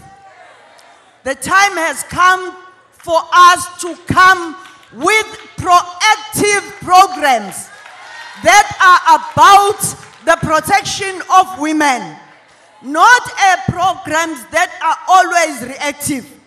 We don't have to wait until a 2-year-old child is raped and then respond. Parents must take responsibility of their children. We can't afford losing children. Fellow men, when a woman says, I don't want means I don't want. I don't love you anymore means I don't love you anymore. Fellow men, women of South Africa have human rights like all of us. And Sisulu fought for the rights of women and emancipation of women. And as long as women are not part of the economy, and as long as women are not a part of the leadership in business, in the judiciary, in organizations, and wherever, you will not see progress. Because in any place where there is a woman, you will see change. And one other thing that is a challenge is femicide. And Makoskazi, let's just take a decision. Violence must come to an end. Let's take a decision that all structures of government, of the state itself, must ensure that women are safe at all times.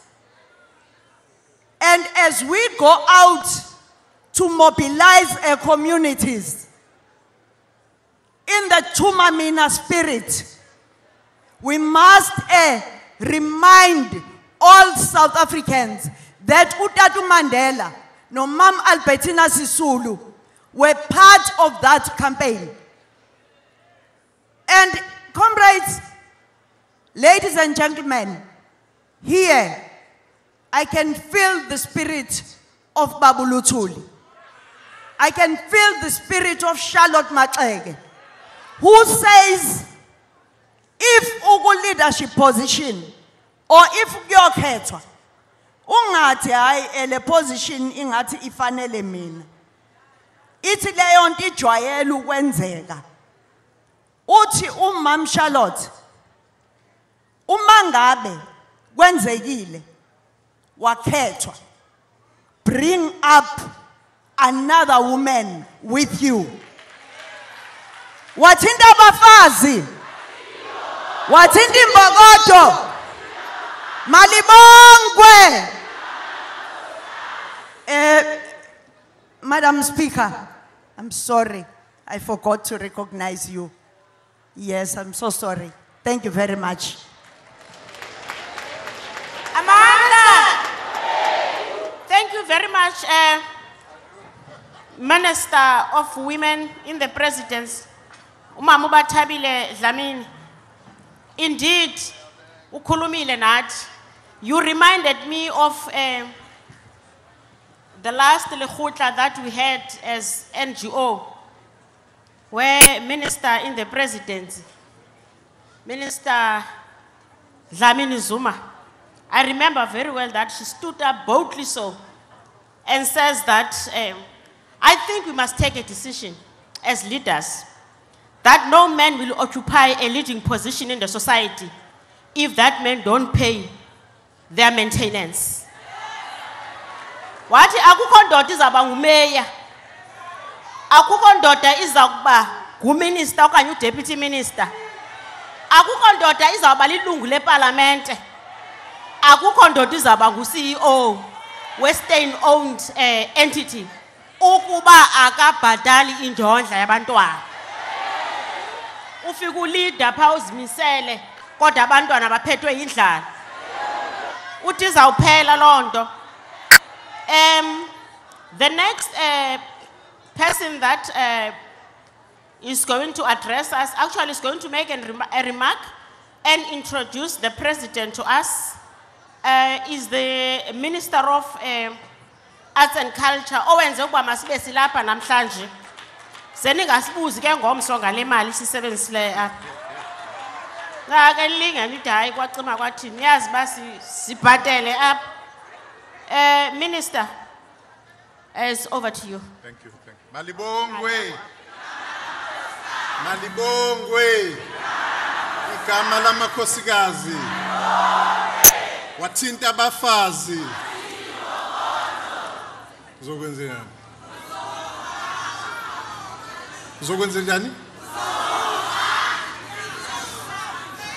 Well, I can assure you angifuni ukufa. Thank you very much, Program Director, Deputy Minister Soju, His Excellency the President of the Republic of South Africa.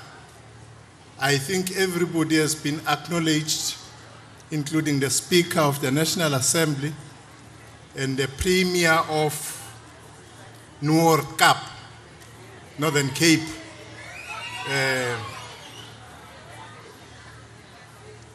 Just one thing. After all is said and done,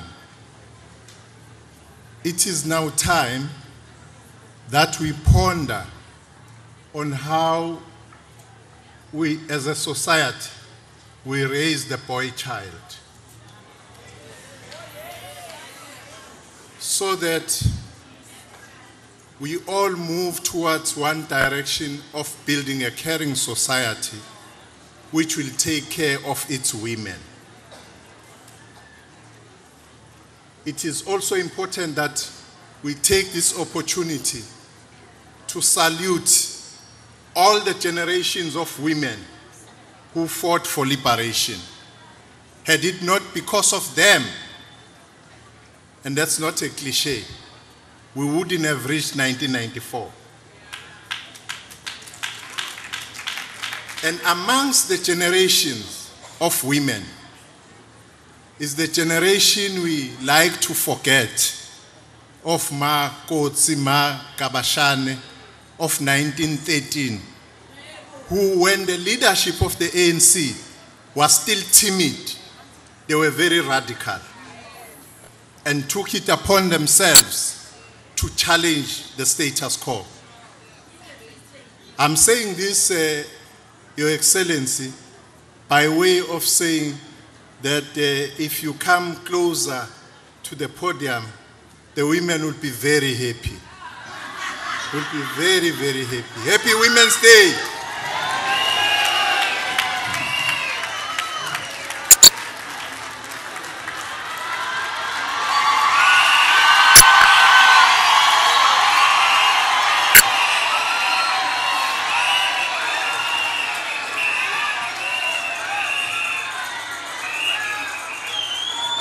Thank you. Thank you, thank you.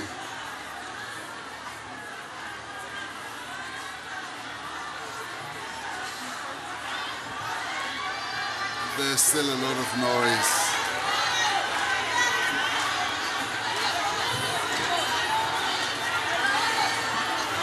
Makaban. Hey, Masmamelanen. Mamelani ke. Mamelani. Mamelani. Akhondithi ke manenzi ngqolo. That's fine. Mamelani ke. Niyazibamba ke ezo posters kodwa nithule. Ningangxoli nimamela ubongameli uthini na?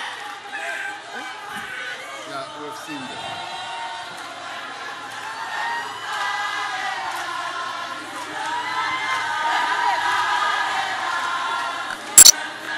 Makhosikazi. Makhosikazi. Makhosikazi masihlaleni phansi. Hlalani phansi makhosikazi. Uyabona lembeko uma buntsiki Sisulu ebethetha ngayo yileke. Hlalani phansi makhosikazi. Simamela ubongameli. Amandla. Amandla. Phambili ngomzabalazo wamakhosikazi phambili. Malibongwe. Malibongwe. Thank you. I have seen the posters, and let us sit down. We will talk about them as well. Minister, Program Director, Minister in the Presidency for Women, Minister Batabile Dlamini, Minister of Arts and Culture, Minister Natim Tetwa,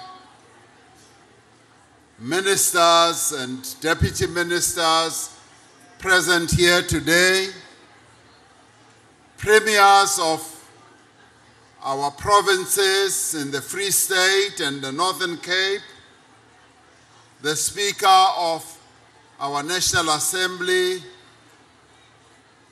Ms. Anne Kituku Shongwe, UN Women, based here in SADC, Ms. Asetu Koite, the President of the Pan-African Women's Organization, MEC Mare of the Western Cape Province, Mayor of the Winelands District, Dr. Elna von Schildt, Mayor of the Drakensberg Municipality, Mr. Conrad Paarl, the Secretary General and Deputy Secretary General of the governing party, the African National Congress, leaders of women, civil society organizations, the ANC Women's League, Ili Talabantu, Charlotte Maxeke Institute, Tulasizwe Manye, faith-based organizations, the stalwarts of our liberation movement, Umamu Sophie de Brain, Mildred Lycia, Miss South Africa, fellow South Africans, I welcome you and I'm pleased to be here. Minister Batabile Dlamini, you spoke about how Umama Sisulu encouraged women to have their afros. I used to wear an afro as well. I had the most beautiful afro in my younger days. And I'm actually thinking that I should let my hair grow so that my afro can come back. We are celebrating Women's Day in a historic year. Historic because in this year we remember a number of people who have played a critical role in our struggle. It is historic on this year because 100 years ago, a great leader of our struggle, Mamu Charlotte Maxeke, led women across the country to form the Bantu Women's League. Charlotte Maxeke was born at a time when women were still considered auxiliary members of the National Liberation Movement. The Bantu Women's League defied not only the tyranny of racial oppression, but also the prejudice and discrimination that women continued to confront on a daily basis during her time. It advanced, that is the Bantu Women's League, advanced a vision of a society defined by freedom, dignity, equality, and respect. The struggles fought by the Bantu Women's League affirmed black women as political activists and social reformers, as well as leaders in their own right and agents of their own liberation.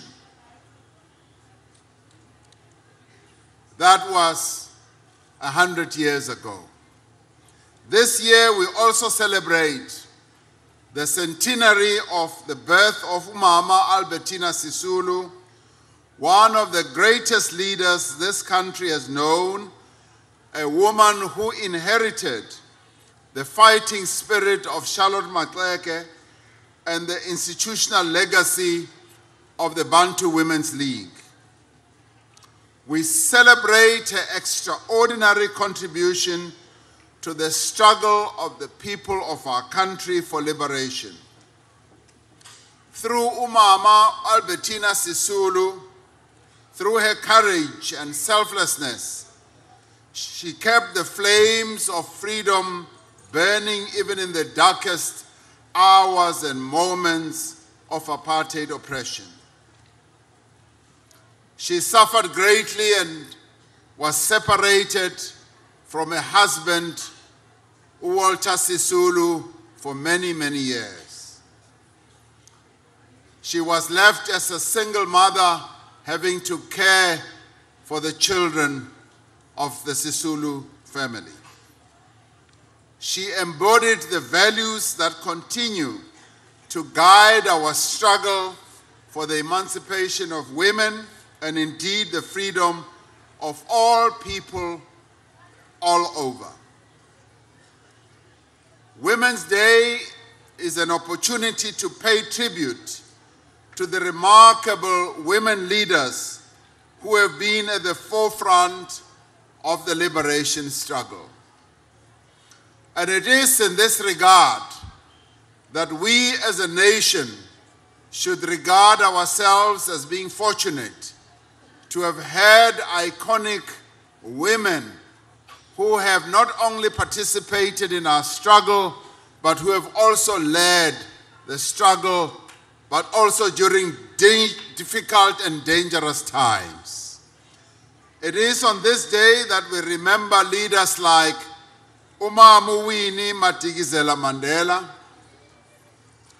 Lillian Ngoyi, Helen Joseph, Rahima Musa, Sophie de Bruyn, Dora Tamana, Betha Gowa, Florence Matumela, Ruth First, Dorothy Zihlangu, Ray Alexandra, Liz Abrams, Dorothy Nyembe, Victoria Mklenge, Pila Ndwandwe, Nomkosi Mini, Colleen Williams, Fatima Mier, Florence Ribeiro, Mama Shinini, Sister Bernard Ngube, Lydia Kompe, Dalcy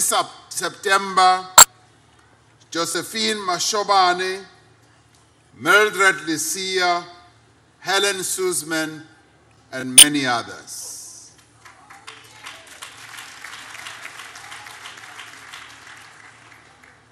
We pay tribute to these women and many others who went to prison for burning their passes, who stood trial for treason, who defied unjust laws, who went on strike for a living wage, who joined the ranks of Umkhonto weSizwe, and we have many of them here today, who were banished, who were forced into exile, who were censured, who were jailed, who lost their lives to the murderous forces of the apartheid state. And today, we celebrate those women and we applaud them and we dip our heads and say, thank you for what you did for our struggle. And iva kahle le applause.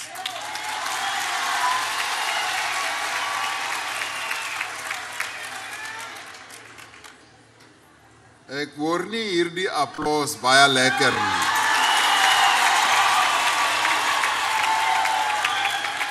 So Women's Day is a celebration of the achievements of all these women and millions more, because the women of our country have carried and have borne the brunt of the oppression that was unleashed on our people in a way that is indescribable and unbelievable. It is also a celebration of the great achievements over many years of struggle to ensure that the role of women in society and in public life is recognized and affirmed. It is also a celebration of the many women who have excelled in fields from which they have traditionally been excluded, who today occupy positions of authority and responsibility. It is a celebration of the great strides being made by young women in the fields of medicine, science, arts, entrepreneurship, politics, farming, the academia, and many, many other areas. It is a celebration of our Constitution, the transformational laws that we have passed, and our ongoing efforts to ensure that women are equally able to occupy positions of responsibility and authority in all spheres of life. It is a celebration of the road we have traveled since the Bantu Women's League was formed a century ago. Fellow South Africans, on this Women's Day, as we celebrate our achievements, we are bound to recognize that the struggle for the emancipation of women of this land, South Africa, has to continue. Our efforts to build a society that is defined by freedom, dignity, equality, and respect is incomplete. Poverty, hunger, homelessness, landlessness, and unemployment define the lives of millions of our people. Prejudice, discrimination, exploitation, and violence are still present in our society, which, despite the progress that we have made, has not yet fully emerged from our racist and patriarchal past. Many South African women are still burdened by poverty and oppressed by cultural practices, social convention, and prejudice. The face of poverty and suffering in our country is still worn by the women of South Africa. Many are not able to have access to educational and economic opportunities. They are neglected in the provision of government services and are overlooked by the business community. Patriarchy remains a defining feature of our society. We men must get it into our heads that we do not own women, nor do we own their bodies, and that we should never seek to dominate them. In our constitutional dispensation, no human being has the right to dominate another, meaning that patriarchy, which manifests itself through men seeking to dominate women in our country, has to come to an end, because we do not own the women in our country. This Women's Day, as we celebrate our achievements, as we recognize our many challenges, let us reaffirm our determination together as women and as men to build a truly non-sexist South Africa. We must intensify and hasten our efforts to advance women's emancipation and achieve meaningful gender equality. We must, however, start with a grave admission. An admission that I believe men in our country have to make. Across our society, in towns,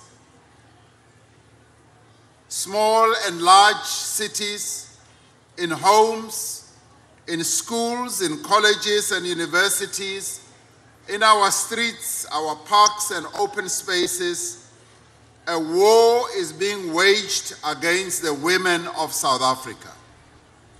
It is a war against women's bodies, their dignity, their right to freedom, their right to security and equality.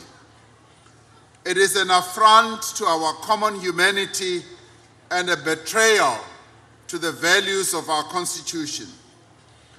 In ways that are both subtle and brutal, women are subjected each and every day to verbal as well as emotional and physical abuse. In a society that has long struggled against gender-based violence, the assault on the integrity and humanity of women has reached unprecedented levels. While it is difficult to establish the full extent of this epidemic, as many offenses go unreported, studies show that the lifetime experience of South African women of gender-based violence is higher than the global average. Disturbingly, a significant percentage of South African men admit to perpetrating violence against women. Women are abused by virtue of the fact that they are women, that some of them are also transgender, and some of them are gender non-conforming, or because of their sexual orientation. Violence is also perpetrated against women by men who are strangers, others are acquaintances, others are relatives, and yet others are even intimate partners. The violence that women are subjected to crosses boundaries of race and class and culture and language. Yet there is a real danger that because violence against women has become so pervasive, society is gradually becoming unmoved and has stopped seeing it as an unacceptable and abhorrent practice.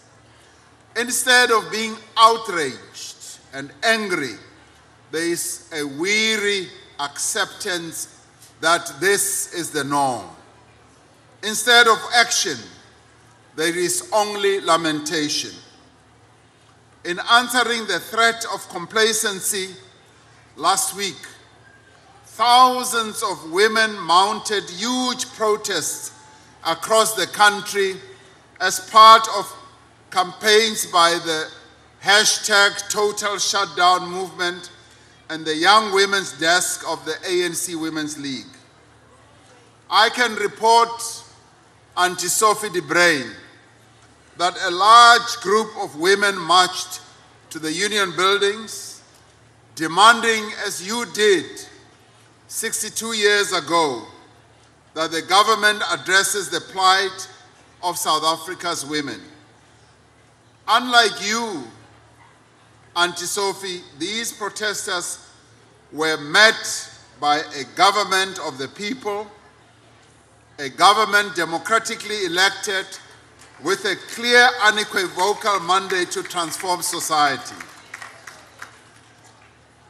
You were correct in saying, I was called to go and meet these young women. I had been busy the whole day elsewhere, and they said with a very clear voice that they would not leave the union buildings until the president came to address them and receive their memorandum. I acceded even though it was late in the day, in the night in fact, and went to receive their memorandum. Unlike in your case, Auntie Sophie, these protesters were met by a government that listens and that is determined to work with all South Africans to rid our country of this scourge. I stood there and listened, and I listened, I must say, to some of the most harrowing stories of young women who had been violated in a number of ways. Some had been raped up to 3 times. Some related how their own teenage girls had been raped and how they had continued to be brutalized in ways that are undescribable. As a man standing there, I was deeply humbled, but I was also deeply hurt.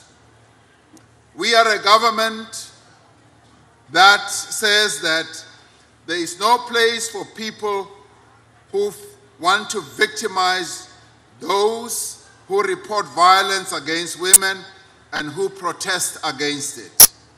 I encouraged these young women to keep raising their voices against violence against women, against rape, and against the deaths that are being perpetrated against women. We are committed to deal with any amongst us who want to continue perpetrating gender-based violence against women. We are committed to also deal with police officers who, through their treatment of survivors of violence, make the trauma and the pain even worse. We salute all those who took part in these protests, who had the courage to raise their voices, to articulate their anger, their frustration, their hurt, their pain, their humiliation, their disappointment of so many South African women. We salute them for challenging those of us in positions of authority to act with greater purpose and urgency to end the war that is being fought and waged against the women of our country. We must acknowledge, as a government and as a society, that since the advent of democracy, we have failed to ensure that the women of South Africa are able to exercise their constitutional right to peace and security. In that sense, we have failed to live up to the promise of 1994. We therefore share the responsibility to correct this failing, to work together across society to fundamentally change attitudes, to fundamentally change practices and institutions to end the abuse of women and violence against women. The women of our country, in their memorandum that they submitted to me at the union buildings and other memoranda that were submitted in other places, have suggested, they've even demanded, they've even called for the holding of a national gender summit where they want to discuss matters of national importance about how our country can give them the best life that they deserve. I'm here today to say on Women's Day that the government has agreed that this National Gender Summit should take place on the 31st of August to forge consensus. To forge consensus on appropriate approaches that should be taken on an urgent basis to deal with the crisis of gender-based violence, discrimination against women, and gender disparities. The recommendations of the National Gender Summit must be comprehensive. They must guide the work of government and the activities of all stakeholders. Government is therefore committed to doing its part through policies, through its budgetary processes, through its programs and practices that will dramatically reduce levels of gender-based violence and ultimately eradicate it. To ensure that also swift action is taken against perpetrators and which provide necessary support and protection to survivors of violence. When the young women marched to the union buildings, there were 2 police officers. One of them slapped one of the women who were marching, and one of them insulted some of the women. And I have directed the Minister of Police to immediately investigate this matter and make sure that we take action against those police officers with immediate effect. Ultimately, however, violence against women is a societal issue. It requires that all of us, wherever we are, should become actively engaged in ending this brutal assault on our people and our society. It should also focus on how, as Minister Mteto was saying, we bring up the boy child, and how, as a society and as parents, we raise the level of consciousness, yes, amongst men. And I'm delighted that some of the programs that the ANC Women's League is going to be embarking on, and indeed many other women organizations are going to be embarking on, is to have dialogue with the men in our country. As a nation, we do need to pay attention to the level of consciousness of men and get behind what makes them behave in this way, where they not only rape but also kill the women of our country. The women of South Africa deserve to be treated with respect. They deserve to be protected. They deserve to be honored, because they are, in the end, the mothers of our nation, and they bring life into this world. But more importantly, women are the majority population group in our country, and therefore we must treat them properly. If we are to realize the vision of the pioneering women who founded the Bantu Women's League, we must also improve the economic position of women. That is why we have placed the creation of jobs and training opportunities for young people, and especially young women, at the center of our economic agenda. We must recognize that young women are doing much themselves, taking advantage of educational opportunities, starting businesses, bringing energy and innovation to a number of fields and occupations. It is a matter of great pride today as we see young women acceding to higher levels of education. As a country, we are particularly proud to see that many girl children are now filling the classrooms of our schools. They are filling the lecture rooms of our universities. This is an important level of advancement that we want to see getting better and better all the time. Yet, despite the progress made, young people are more likely to be unemployed than the rest of the population.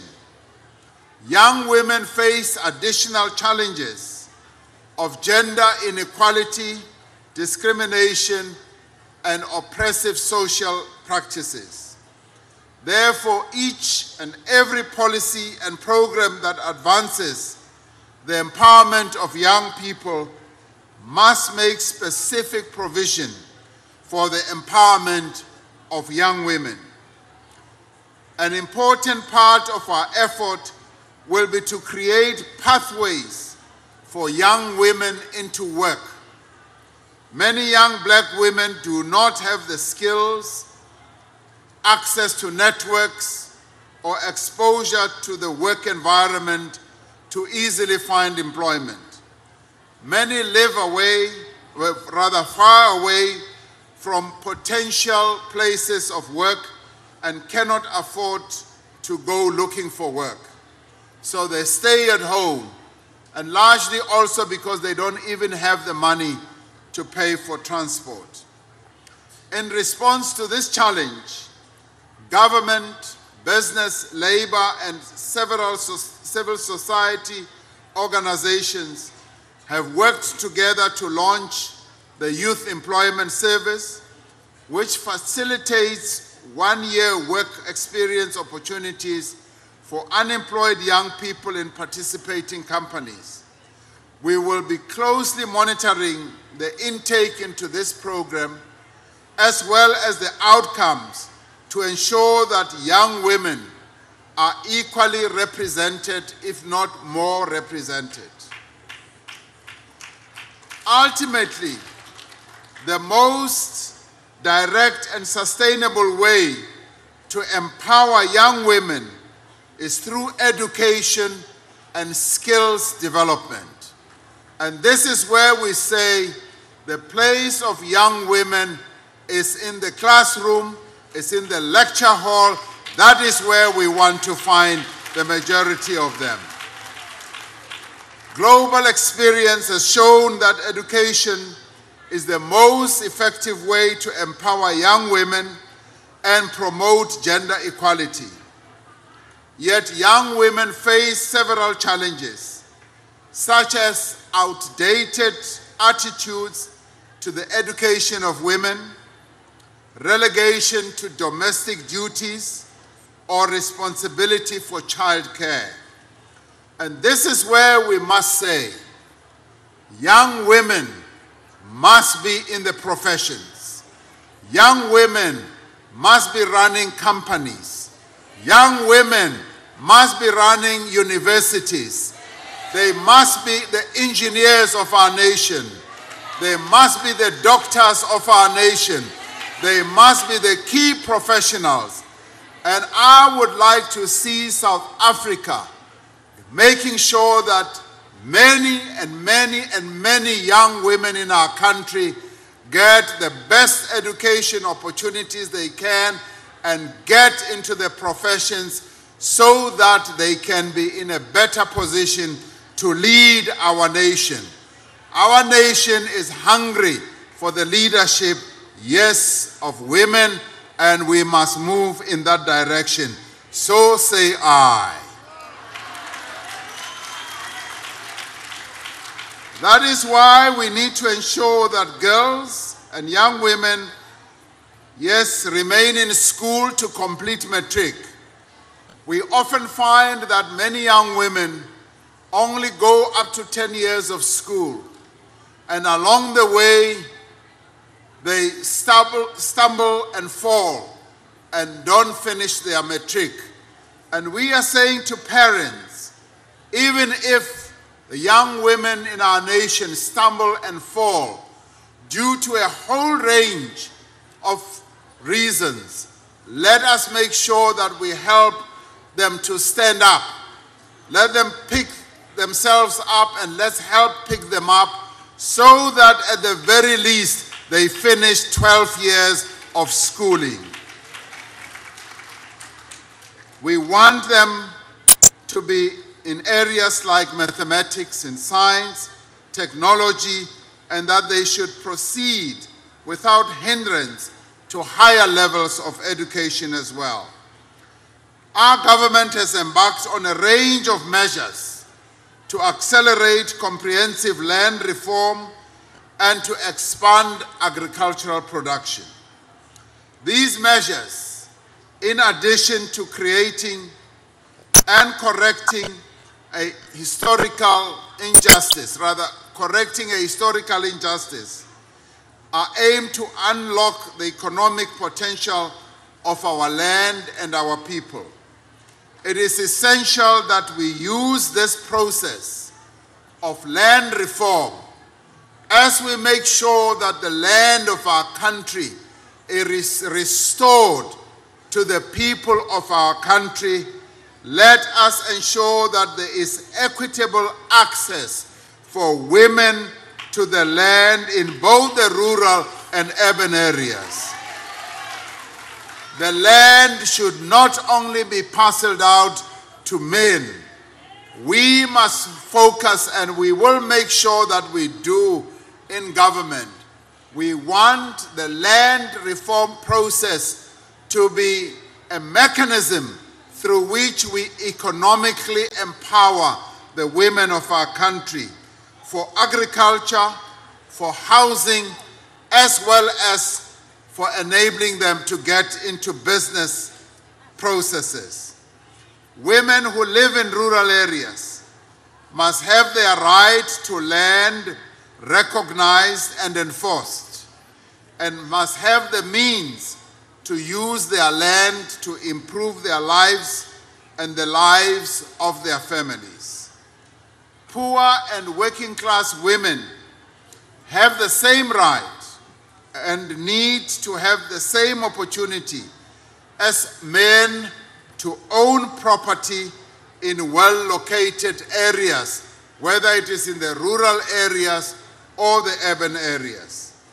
As we embark on the distribution of title deeds to our people, we are committed to ensure that women are, at minimum, equal beneficiaries of government programs to address asset poverty. The return of the land will have little meaning and limited effect unless it is returned to all those from whom it was taken, both men and women as well. Importantly, we must lead a campaign to change patriarchal attitudes in society. It is vital that everyone understands that where women are emancipated, society tends to progress, and society advances forward, and society does indeed thrive. We must empower young men to play their role in freeing society from the oppressive bonds of patriarchy. When women are free, we are all going to be free. For as long as women are not free, we are all not free. We look to young women to lead the charge in this regard. They should not wait for others to liberate them. Like those who marched on the Union buildings last week, and like those who marched on the Union buildings in 1956, they should realize that the power to achieve meaningful change is in their hands. It is 100 years since the formation of the Bantu Women's League, and 100 years since the birth of that great stalwart of our movement, Umama Albertina Sisulu.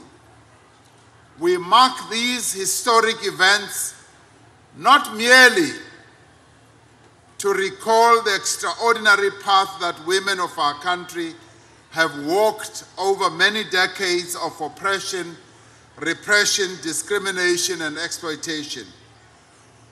We really and essentially mark these events not only to applaud the outstanding contributions that millions of women have made to the achievement of our non-racial and non-sexist democracy.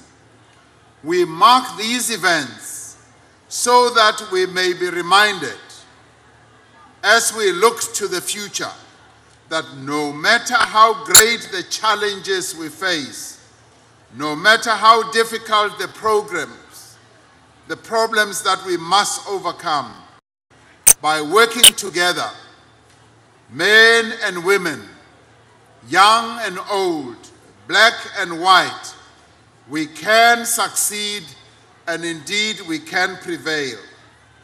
Guided by the revolutionary vision of Umama Charlotte Maxeke, inspired by the unrelenting courage and commitment of Umama Albertina Sisulu, and fortified by the daily struggles of millions of South African women, we will surely succeed to build a society in which the daughters of our nation will be able to live in peace, will be able to live in dignity, will be able to have security and comfort, but more importantly, will feel protected as they walk the streets of our townships, will feel secure as they roam about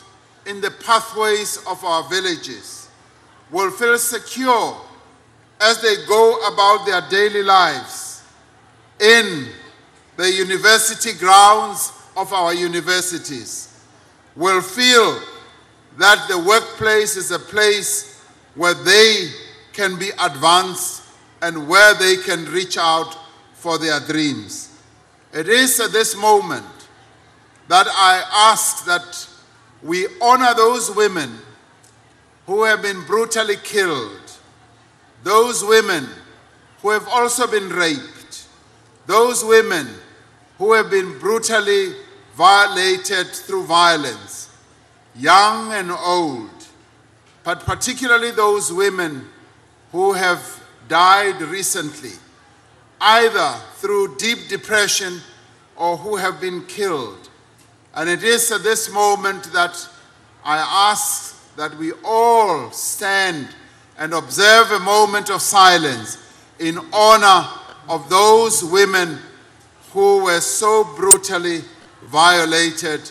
And as we dip our heads, that we should all vow that this scourge of violence that is being perpetrated against the women of our country must come to an end. And as a government, we commit ourselves, and as we lead to the National Gender Summit, we will want to do good by the women of our country. But for now, as men, we hang our heads in shame because we have not done good by the women of our country.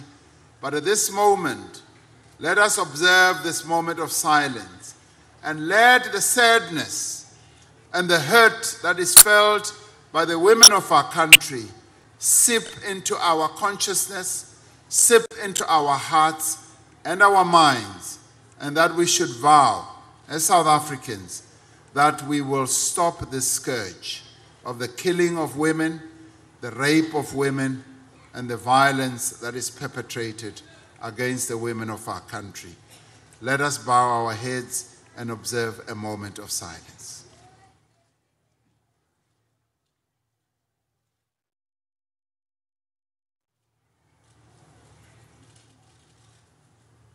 Thank you.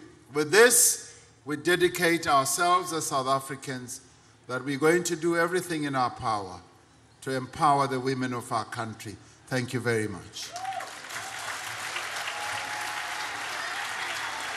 Amandla! Amandla! Thank you very much, Mr. President. Ndiqinisekile simvile umongameli ekhomita phambi kwethu. Before I get to the next and the last speaker, can I just acknowledge the presence of Usisno Zizwe Madlala Routledge, esaziyo ukuthi whose organization focuses on human trafficking.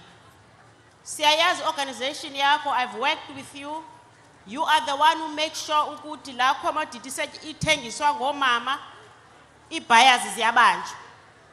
Ngoba kudala bekubamba kuphela omama i-buyers zisala. So ngoko sithi thank you very much for being part of us. President, we've listened to the message as women. I have a message for you, President, before you leave here. The women of the Free State requested the President or the women in the presidency, that on the 28th of this month, August, in the Free State, in Kwakwa, there will be a dialogue with men.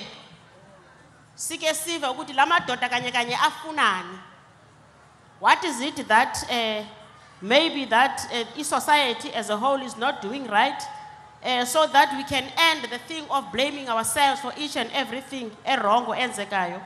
And lastly, we heard that on the 31st, there is a summit that has been organized by yourself. And then the women of the Free State again are pleading with you that on the 30th of August, in a place called Lehaheng Lamantsopa, in a small town, Lady Brand, come Mem Malaysia Atwanteng, Lady Brand, they will be having an engagement on peace in our country, peace and unity. What is it that we can do as a nation in order for us then to be peaceful and then a unity in our country as a whole? You will get the history on that day, why Mantsopa, why this site was named after Mantsopa. Is a provincial heritage site, which we requested them, Minister Mtetwa, that they would like it to be a national heritage site, and then we gave them the processes to follow in order then for us to consider that. Lastly, President, the women of this country are requesting you, the President, to come and launch and unveil a gender-based violence robot, which is just here in front of me.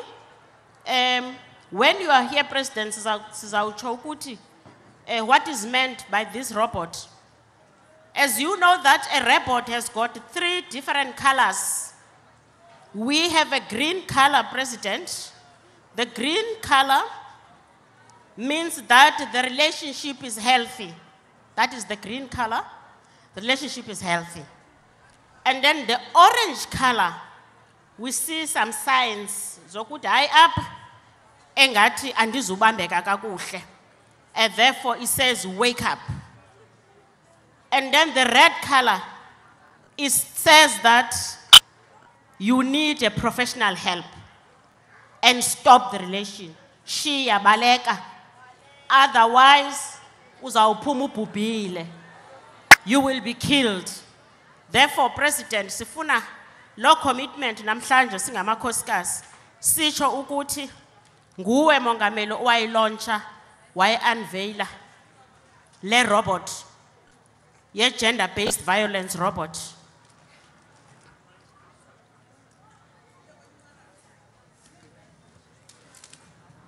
Be careful what time are we?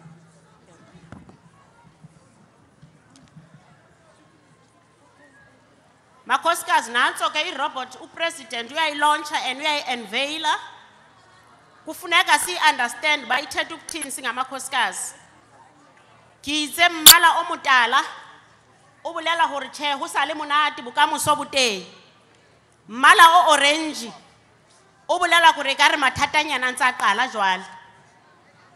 Mmala o mohubedu ubulela hore hey matha mona o tla tswa le stopo. That's what we are saying today as women. Over to you, Comrade Bacha.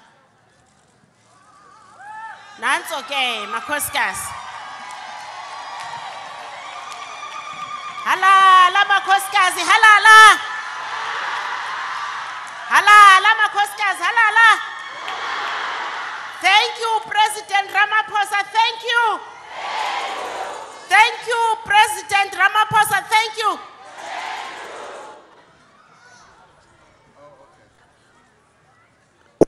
Okay. That is the robot. Everybody knows what a robot stands for.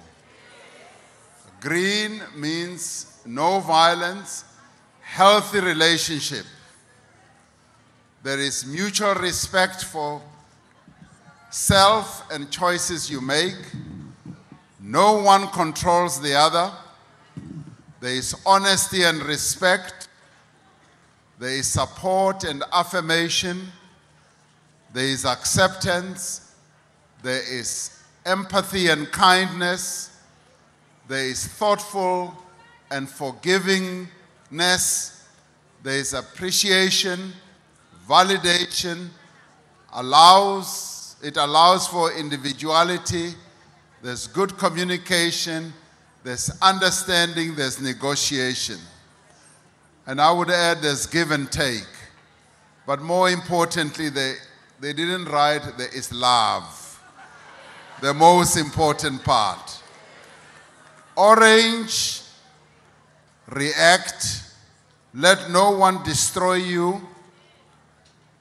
tries to bring you down and to control you and the choices that you make, your friends, your money, the places you go to, mobile, the clothes you wear, your appearance, your activities, your private mails and messages, hateful jokes, blackmailing, lying, deceiving, ignoring, cold treatment, jealousy, blaming, discrediting, ridiculing, offending, humiliating in public, intimidating, threatening, controlling, prohibiting, destroying your personal items, and groping.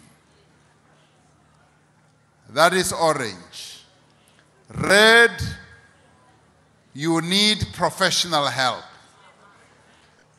Threatening with objects or weapons, death threats, forced sexual relations, sexual abuse, rape, violation, mutilation, femicide, murder. That is the robot that we are launching today, the gender-based violence robot, launched by the Department of Women, underpinned and supported and initiated by our government. This is what we are launching countrywide. There are going to be leaflets that are going to be distributed with numbers, telephone numbers, where women and young women can call whenever the moment arises. So, through the authority vested in me, I hereby launch this robot here and now. Thank you very much.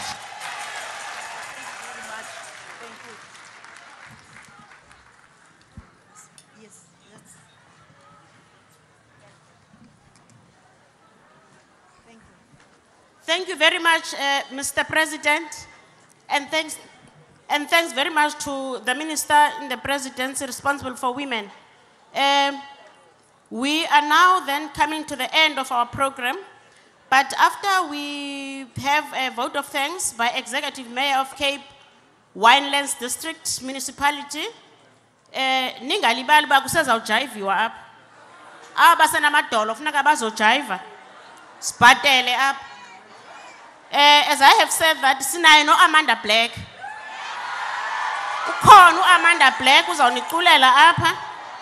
Sinabo no DJ Poshia no Khanyo Luma. They are here, and we have other cultural groups who are here today. Vicky Simpson is also here. Kubalulekile ukuthi ke sihlale ke sijive oba kuyajiveka. Hey, kodwa amadolo kunzima kodwa bakhona abasenawo amadolo. We are then going to give over to you Mayor Alderman Helena van Schilk. It's a difficult surname. I thought mine is difficult, yours is worse. Okay, you use that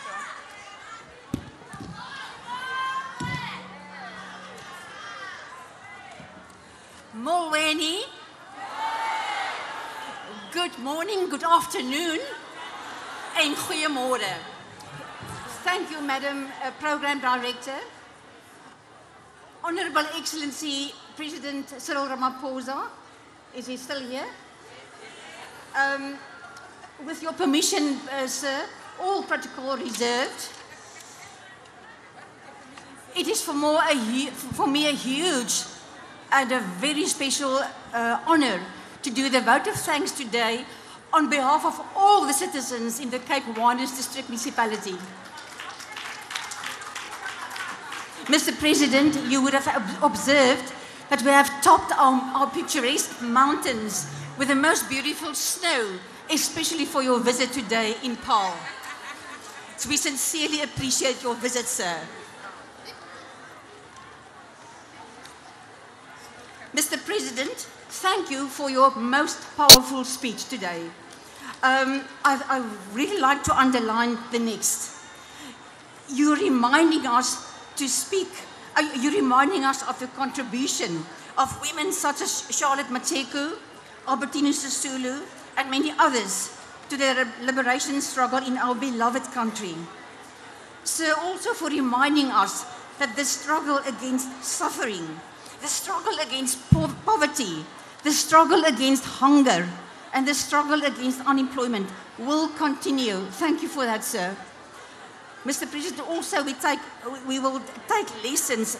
You said that we will take lessons and best practices at the end of August from our past to terminate the suffering of our women and our girl children. We're looking forward to the outcome of that Congress. Thank you, sir. Then, Mr. President, also thank you for underlining the value of our youth today. You spent some time on talking about the youth. We appreciate your approach towards the youth in our country. Thank you very much for that. And Mr. President, also for sharing with us earlier on this morning that under your leadership, your budget will make provision for the needs of women in our country. Thank you very much for that also. And lastly, Mr. President, thank you for this is the very sincere way in which you have unveiled the gender-based robot this morning. We're looking forward to the role of this robot in bettering our relationships in our country. Thank you, Mr. President.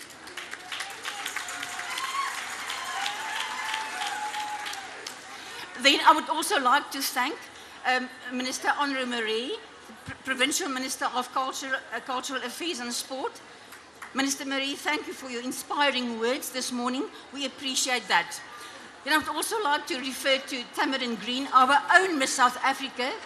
Tamarin, thank you for voicing the dreams of our young people in our country today. Best of luck with your future. Thank you. Then I would like to say to Nchiki, thank you very much for your inspirational message on behalf of the Albertina Sisulu family. Thank you very much for that. Then Umama Sophie de Bruin, she's not here, oh there she is. Umama, thank you very much for your message of support from the veterans in the struggle. Then also the message of support from the Minister, the Presidency responsible for women, Minister Batabile Dlamini.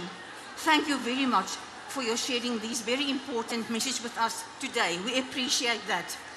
Then Minister Nathi Ntetwa, thank you for your remarks.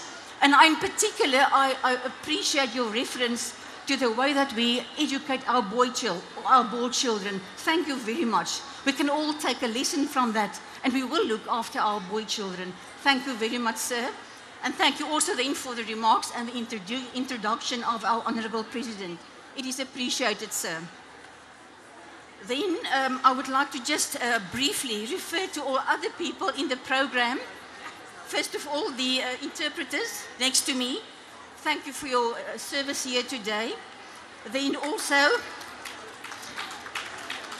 I would like to refer to the administration of the offices of the President, the offices of the Minister of Arts and Culture, the offices of women in the office of the President, and also then for the Drakensberg municipality under the leadership of Mayor Conrad Poole, and also for the Cape Winelands administration.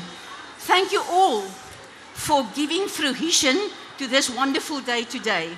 You have worked very hard and you did a sterling job. Thank you very much for that.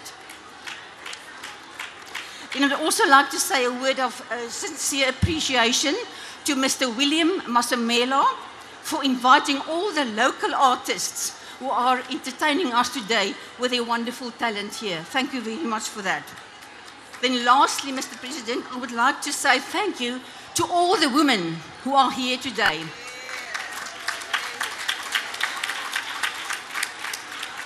Thank you for spending this very special day with us. You have indeed a wonderful charmer on the stage here. In the name of our President, thank you, sir, that you have also treated the women today with your presence here. And I would like just to end off with two very short quotes. And the one is in the words of our Tata Madiba. Ladies, can I get your attention, please?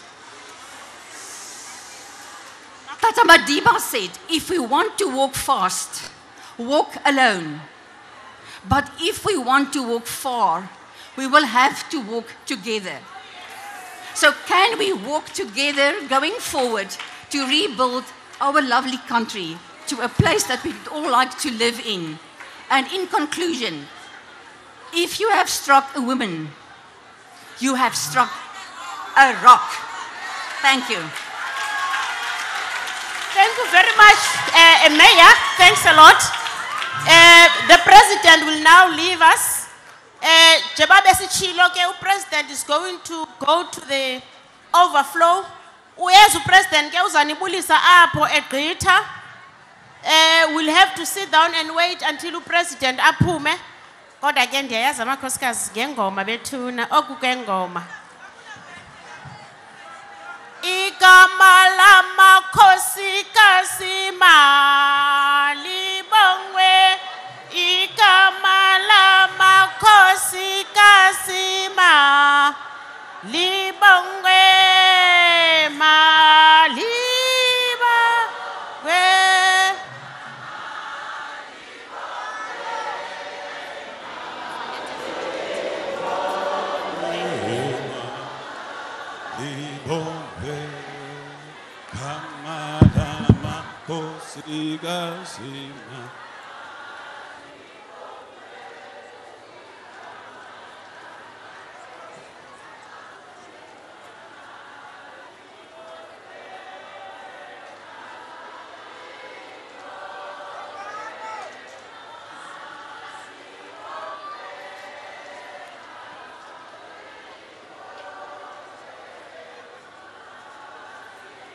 Okay, Enkosini kakhulu. Let's give the President a big round of applause. Mbekweni, are you still here? Are you sure? Are you still here? Hey, my mic seeming to... Yeah, kickers, my mic. Okay. We have the choir that's coming all the way from La Rochelle High School or Primary School. Hey, high schools are looking shorter and shorter, man. So I know people are also waiting for the President to come through, but let's give also La Rochelle their opportunity to perform. Ladies and gentlemen, let's put our hands together for La Rochelle High School.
ezintabeni ntombenhle mhlotshazana ehlala ezantsi ezintabeni ndithe zinkuni kanti zingcondo ndozumthakathi ndithe kanti zingcondo ndozumthakathi ntombenhle.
Give La Rochelle a big round of applause.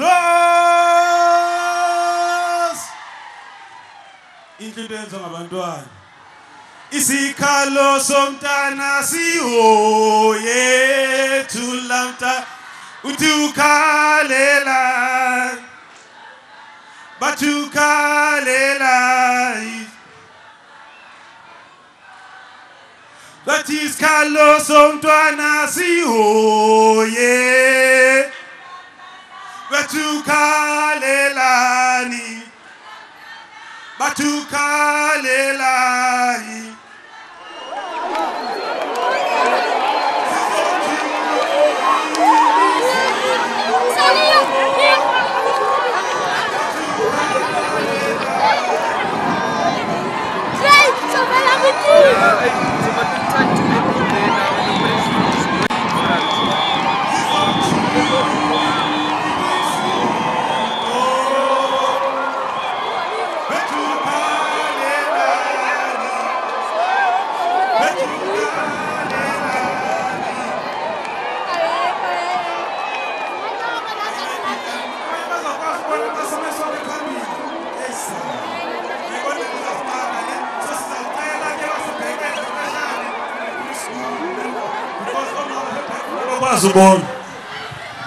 Tata Before ucule asokwazi ukontinue kunjeni. Tanicela kahle asizokwazi abantu basekhaya, ndiyanithanda, nepresident yanithanda, kodwa omama basemva abakwazi ubona. And ayinhlanga lonto. Ayinhlanga lonto.